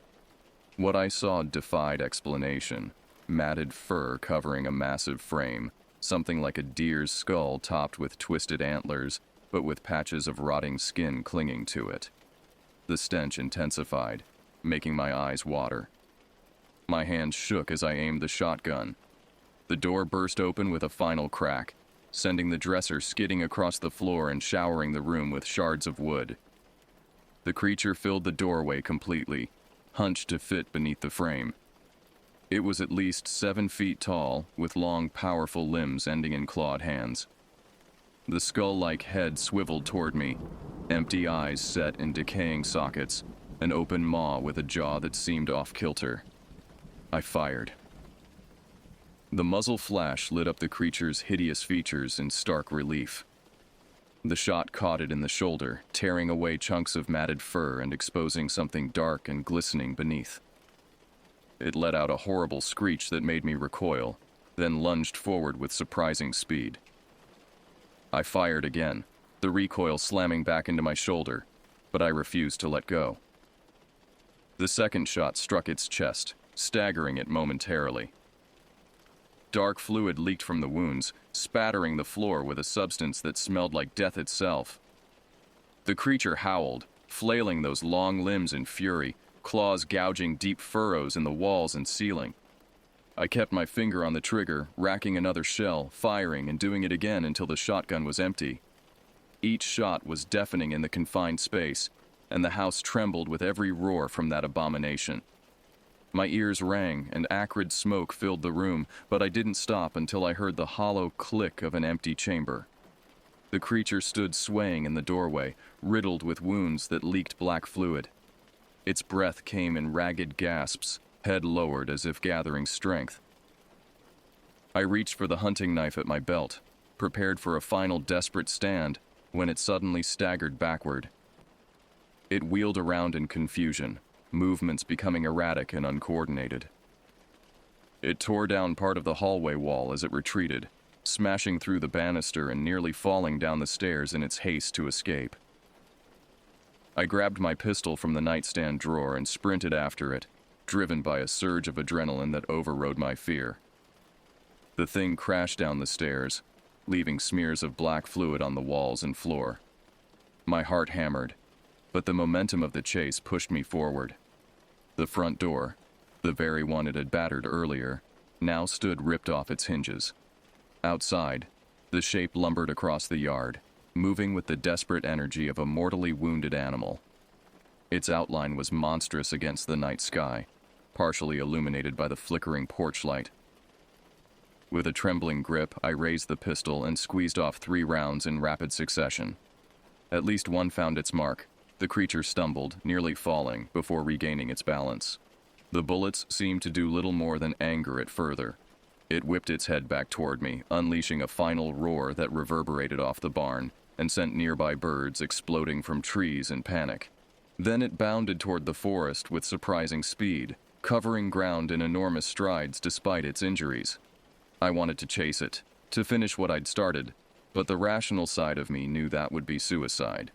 Instead, I stood on the broken porch, shouting a string of curses that were equal parts terrified and furious, watching it vanish between the looming trees. Then there was sudden silence, broken only by my ragged breathing and the distant rustling of disturbed foliage. Even the wind had died, leaving the yard unnaturally still. My front door lay on the ground, the hinges twisted beyond repair. Inside, I discovered the windows in the kitchen, where I swore I'd heard glass explode, were strangely intact. Reality seemed to have split for a moment, then stitched itself back together, leaving evidence only in the wrecked wood and bullet casings scattered at my feet.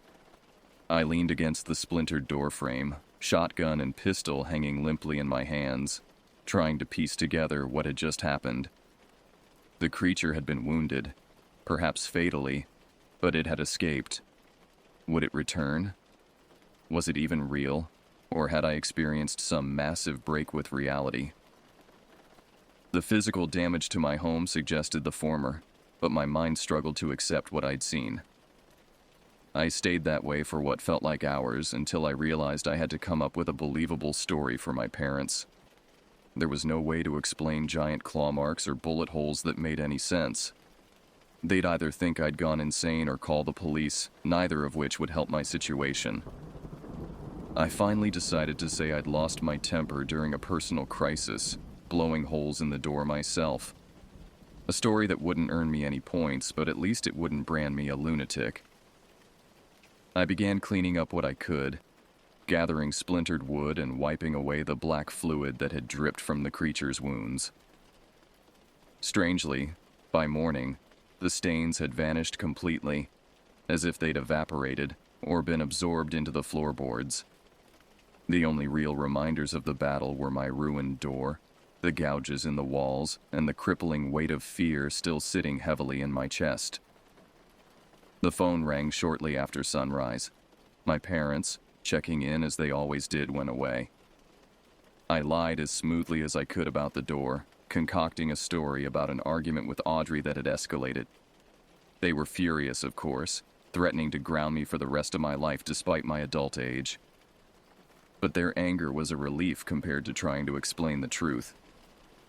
"We'll be home tomorrow," my father said, his disappointment evident even through the phone. "Get that door fixed before we arrive." After hanging up, I drove into town for supplies. The hardware store owner gave me curious looks as I loaded up on new hinges, door panels, and replacement boards, but he asked no questions.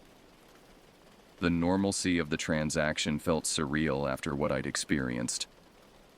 These people were going about their daily lives, completely unaware that something monstrous lurked in the woods just miles away. I spent the day repairing what I could. The door was beyond salvation, so I installed a temporary replacement until a proper one could be ordered. The claw marks in the walls I covered with patches and paint. By evening, the house looked somewhat normal again, though nothing could erase the memory of what had happened. My parents returned the next day, full of questions about the door and the state of the farm. I stuck to my story about the argument, enduring their lecture about responsibility and maturity. When my father noticed the missing cattle, I suggested they might have broken through the fence and wandered off. He seemed skeptical, but accepted the explanation for now. Life gradually returned to a semblance of normalcy. Days passed, then weeks. No more cattle disappeared. No more strange lights appeared in the forest at night. The creature, whatever it was, seemed to have moved on or perhaps died from its wounds. I began to sleep better, though never with the same sense of security I'd once enjoyed. I kept the hair sample I'd collected, hidden in a small box beneath my bed. Sometimes late at night, I would take it out and examine it, reassuring myself that I hadn't imagined everything. The hair remained real, tangible evidence that something unexplainable had stalked our farm. I never told anyone the full story. Who would believe me? Even Audrey, when we eventually reconciled, only knew the version where I damaged the house in anger. Some truths are too strange, too terrifying to share. Months passed. Winter came and went. Spring brought new life to the farm, and with it, a measure of healing. But I never went into the woods alone again, especially not after dark. Something fundamental had changed in my relationship with the land I'd known all my life.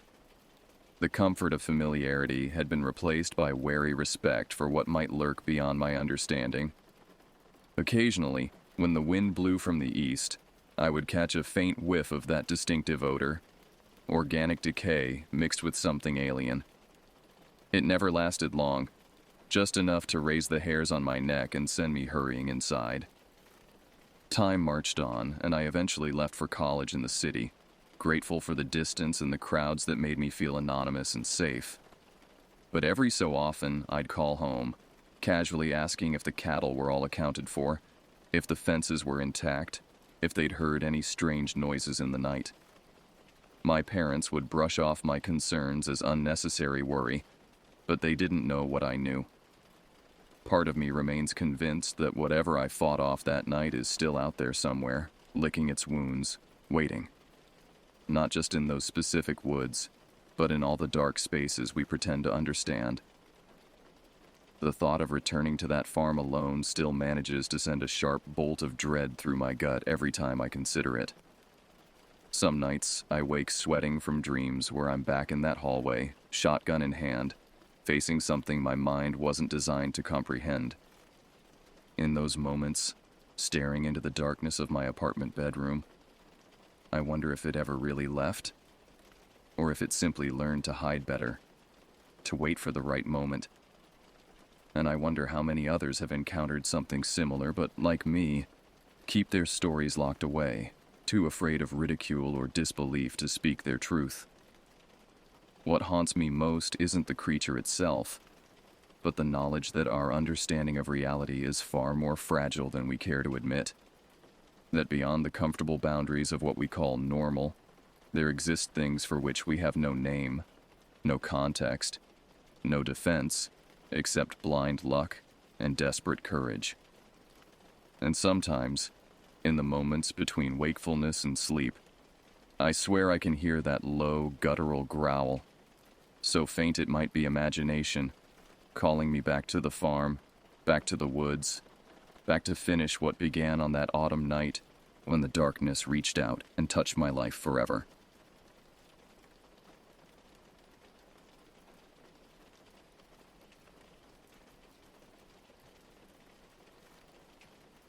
My name is Ira Timmons, and this happened to me on November 3rd, 1996. I was a truck driver back then, making runs across the Midwest.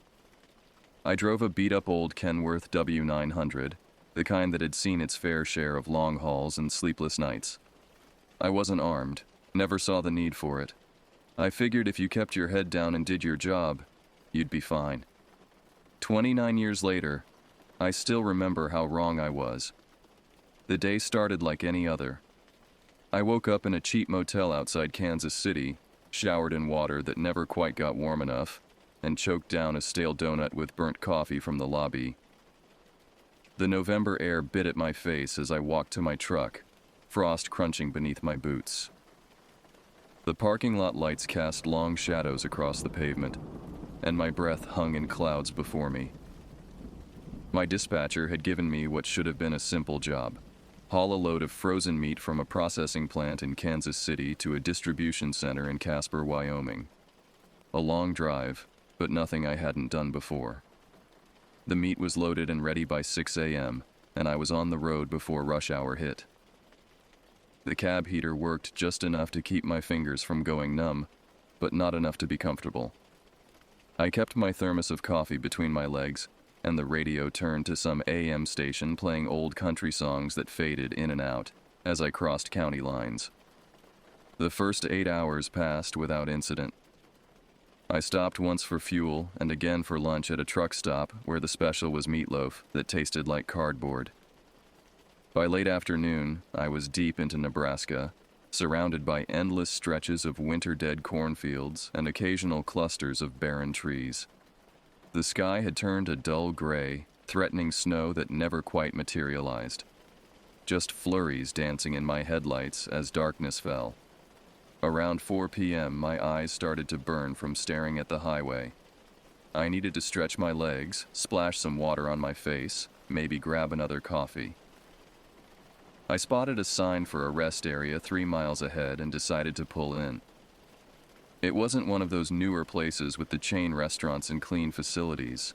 This was old school, just a cracked parking lot, a couple of vending machines, and bathrooms that smelled like disinfectant struggling against decades of use.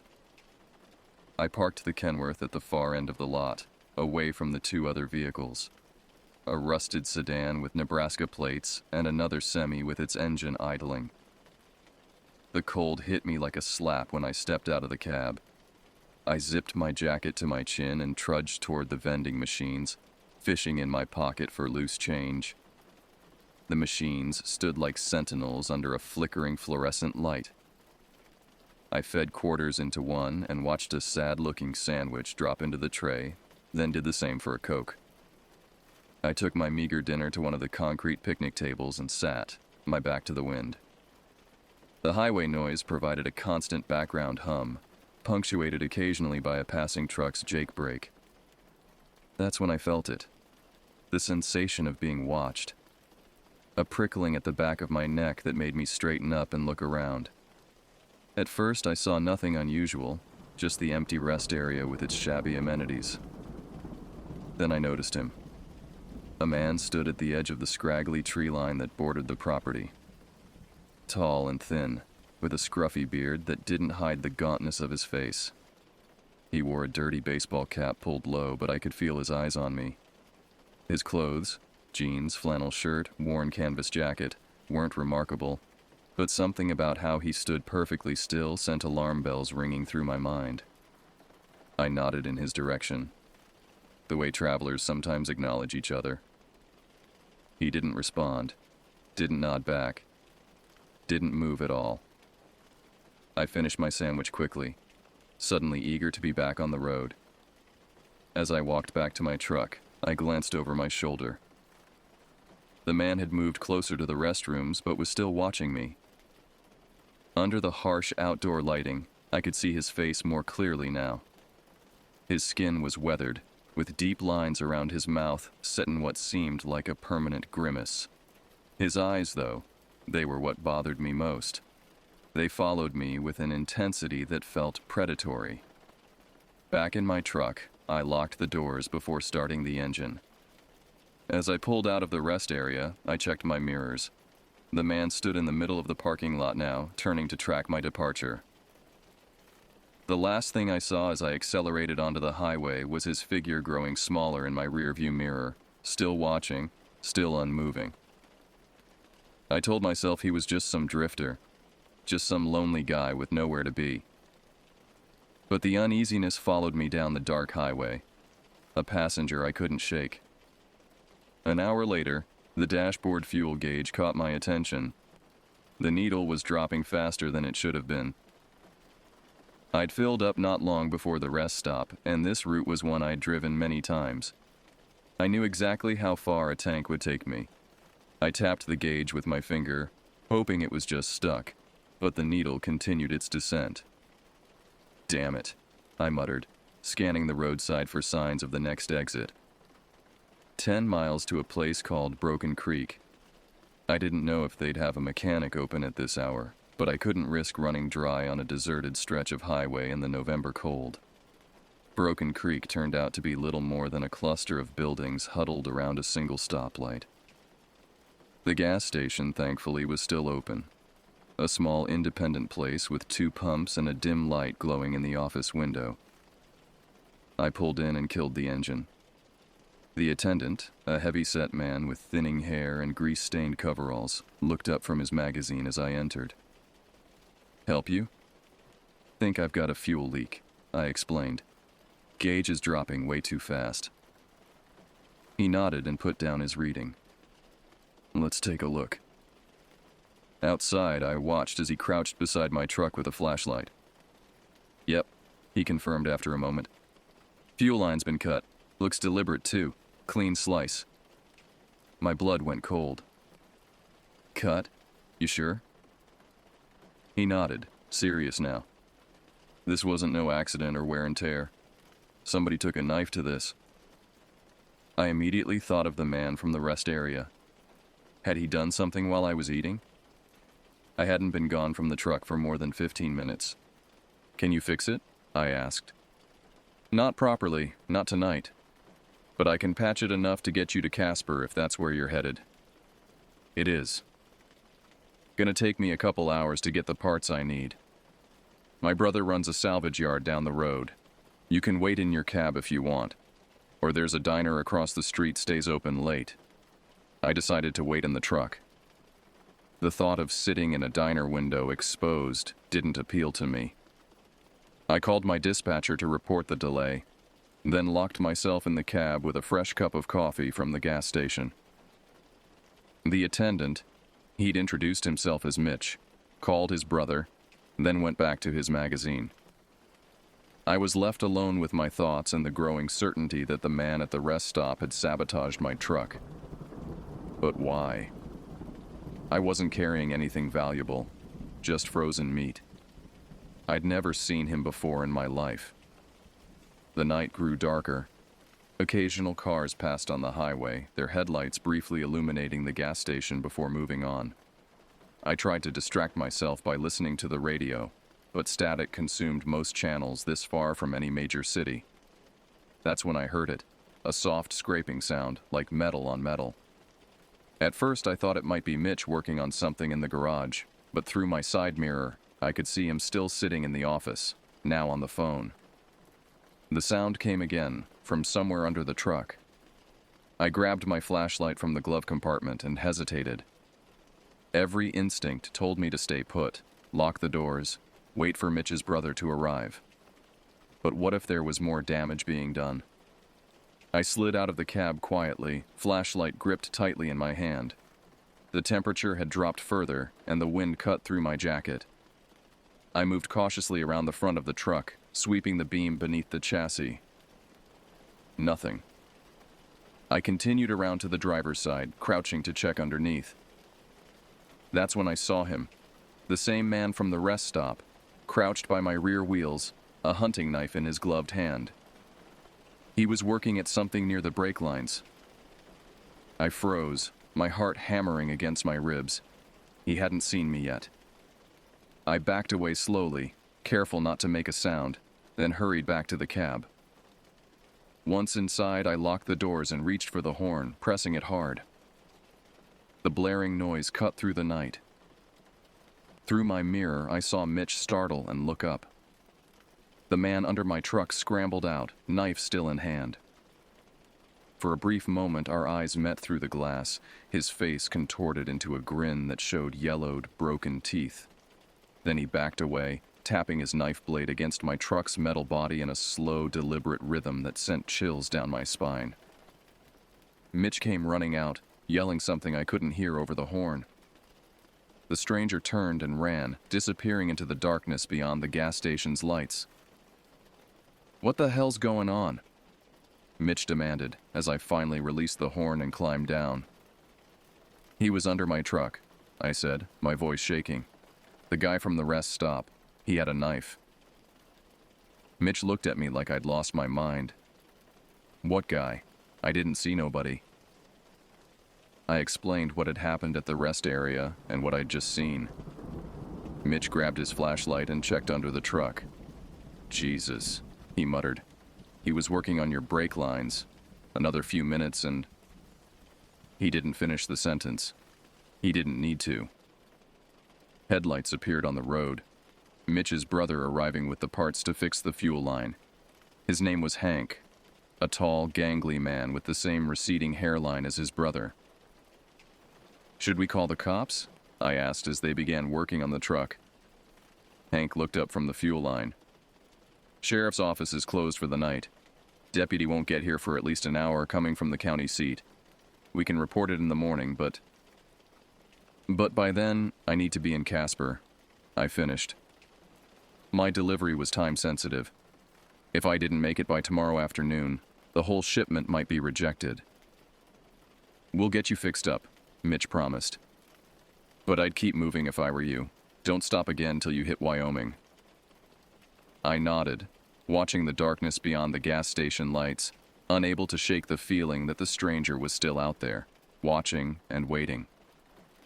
Hank and Mitch worked efficiently, patching the fuel line and double-checking the brake lines to make sure no damage had been done. They refused payment beyond the parts and a few gallons of gas. "Just be careful out there," Mitch said as I climbed back into the cab. "Some real crazies on these back roads." Hank agreed to follow me for the first 20 miles or so in his tow truck, just to make sure the patch held. I was grateful for the escort, though I couldn't shake the feeling that the danger hadn't passed. Back on the highway, the night seemed darker than before.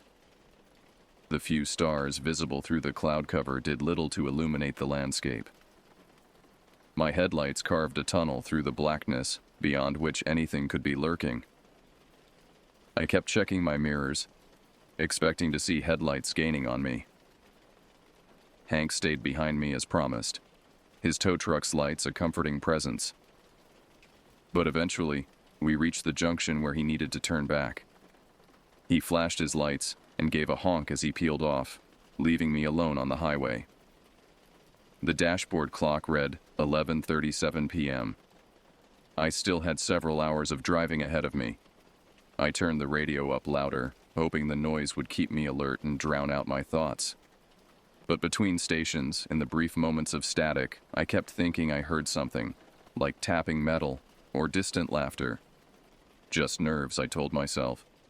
Just my imagination working overtime after a scare. I passed through small towns that were little more than a collection of darkened windows and empty streets. At one point, I considered stopping at an all-night truck stop I knew was coming up, thinking safety in numbers. But as I approached, I saw it was nearly empty, just 2 trucks in the vast parking lot, no one moving around outside. I kept driving. Around 1 a.m., I crossed the state line into Wyoming. The landscape changed subtly, more rugged, the roads winding through low hills rather than the flat expanse of Nebraska. I should have felt relief at the milestone, but instead I felt increasingly isolated. Out here, if something happened, help would be even farther away. I thought about the stranger's face, that unnatural grin with broken teeth, the intensity in his eyes. What did he want? Was it random violence, or had he targeted me specifically? I couldn't think of a reason why. I was nobody special, just a truck driver doing his job. My eyes were getting heavy despite the coffee and adrenaline. I cracked the window to let the cold air slap me awake. The wind whistled through the gap, creating a mournful sound that did nothing to settle my nerves. That's when I noticed it in my rearview mirror, a pair of headlights, far back but steady. They hadn't been there a minute ago. I watched them for a while, telling myself it was just another traveler on the late-night highway. But something didn't feel right. The headlights maintained the exact same distance behind me when I slowed slightly. They slowed too. When I sped up a bit, they matched my pace.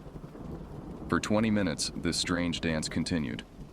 I considered pulling over at the next rest area, but quickly dismissed the idea. If this was the stranger, being stationary would only make me an easier target. The highway stretched ahead, empty save for my truck and the vehicle behind me. No other traffic, no witnesses if something happened. I pressed the accelerator a little harder, pushing past the speed I usually maintained for fuel efficiency. The headlights behind me grew slightly smaller as I gained distance, but then they surged forward, closing the gap again. My hands tightened on the steering wheel until my knuckles turned white. Then, without warning, the headlights blinked out. For a moment I thought they'd turned off or fallen back, but the dark shape was still visible in my mirrors when I looked hard enough. A car, moving fast, running dark. My mouth went dry. This wasn't a coincidence. This wasn't my imagination. Someone was hunting me down on this empty stretch of highway. I grabbed the CB radio microphone and pressed the talk button. Breaker, breaker. This is eastbound on Highway 26, about 30 miles west of the Nebraska line. I've got a vehicle following me, running with no lights. Anybody copy? Static answered me. I tried again, desperation creeping into my voice. Still nothing. In my mirror, I could see the dark shape gaining on me. It was a sedan of some kind, older model by the silhouette. It pulled into the passing lane and began to accelerate alongside my truck. I had nowhere to go. To my right was a steep embankment. To slow down would put me at the mercy of whoever was in that car. All I could do was maintain my speed and hope to outrun them to the next town. The car drew level with my cab, still running dark. I couldn't see the driver through the side window, just a dark figure behind the wheel. For a sickening moment, we rode parallel down the highway, like some twisted parody of a road companion. Then the car swerved toward me. Metal screamed against metal as the sedan slammed into the side of my truck. The impact sent a shuddering jolt through the steering wheel, nearly tearing it from my grasp.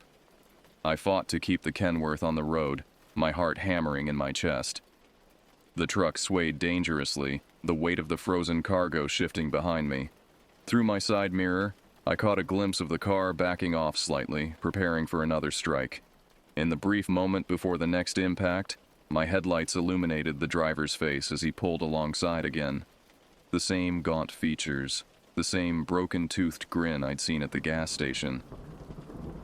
His eyes gleamed with something beyond mere anger or aggression. There was a sick pleasure there. The look of someone enjoying the terror they created.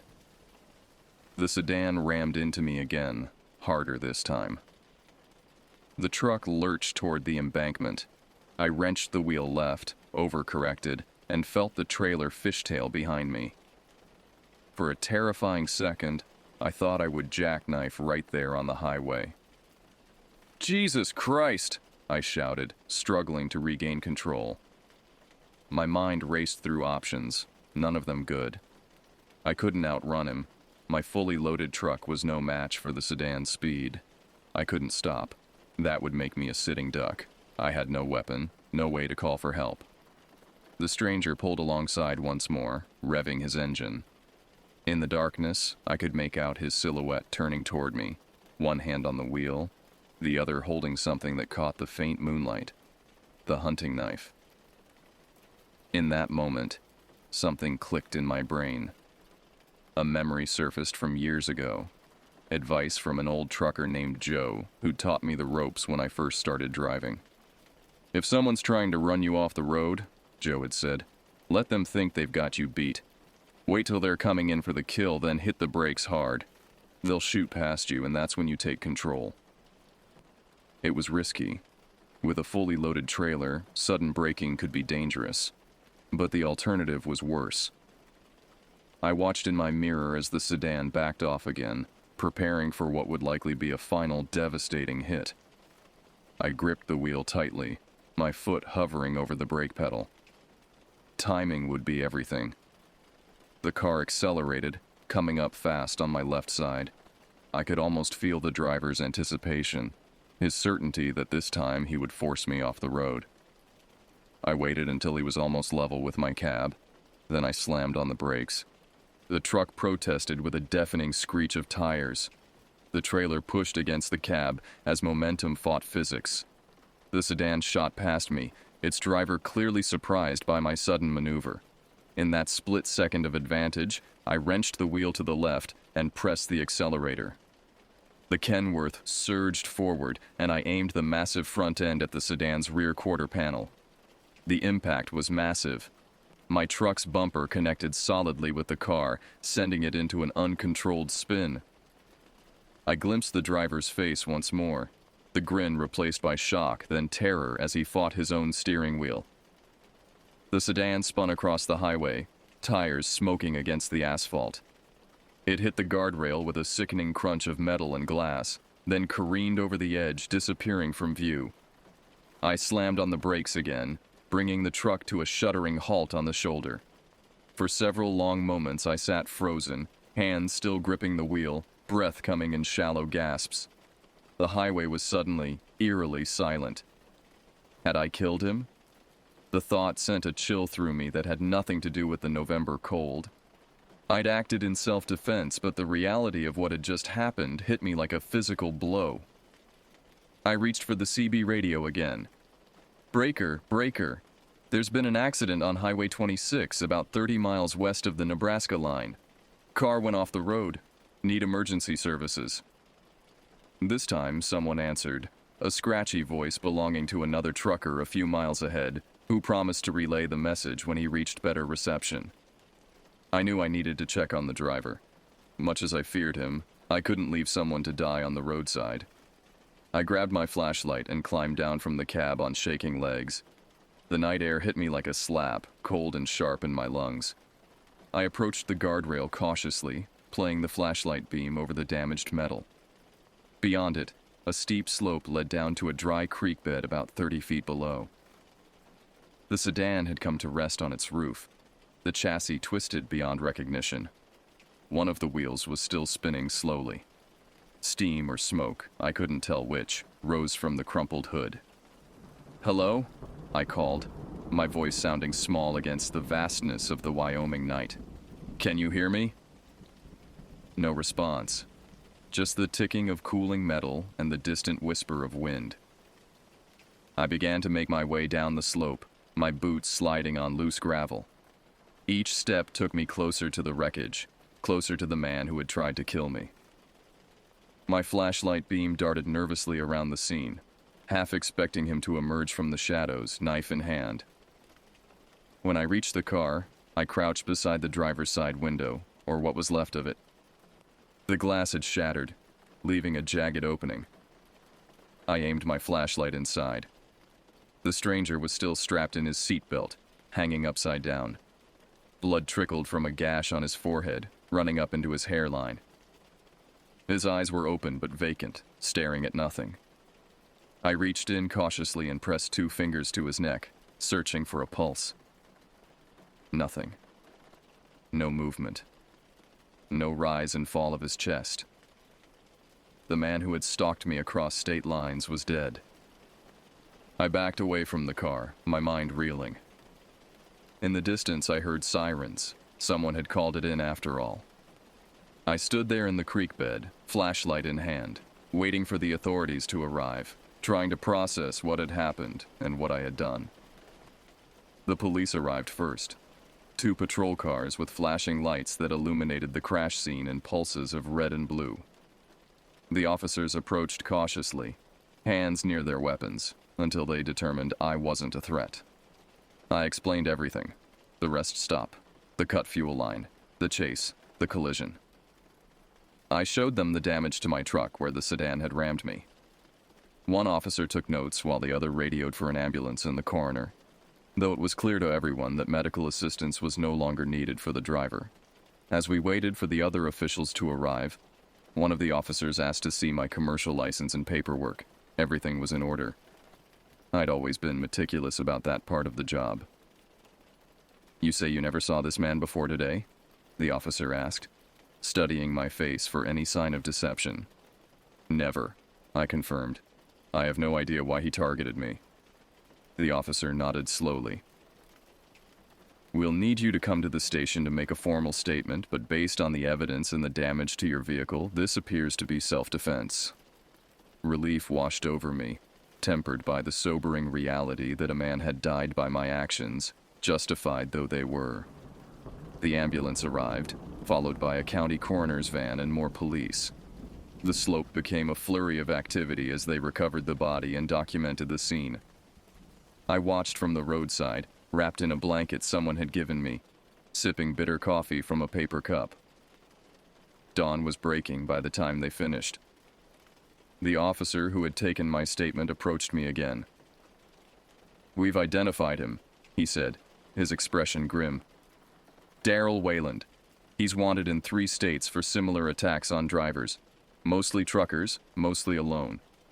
He's suspected in at least 2 disappearances along I-80.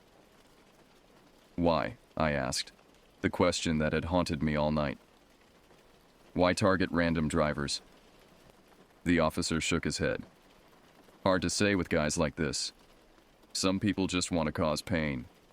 His car's a treasure trove of evidence. Stolen wallets, watches, weapons. He's been at this a while." I thought about how differently the night could have ended. My truck forced off the road, me at the mercy of a killer who had done this before and would have done it again. After giving my formal statement at the police station in the nearest town, I was allowed to continue my journey. My dispatcher had been notified of the situation and had already called ahead to the distribution center in Casper to explain the delay. The delivery would still be accepted. I arrived in Casper late that afternoon, exhausted beyond words. The dock workers unloaded the frozen meat without comment, though I caught them glancing at the damage to my truck, at my haggard appearance. I wondered what stories they were creating in their minds. After the delivery, I checked into a motel and slept for 14 straight hours.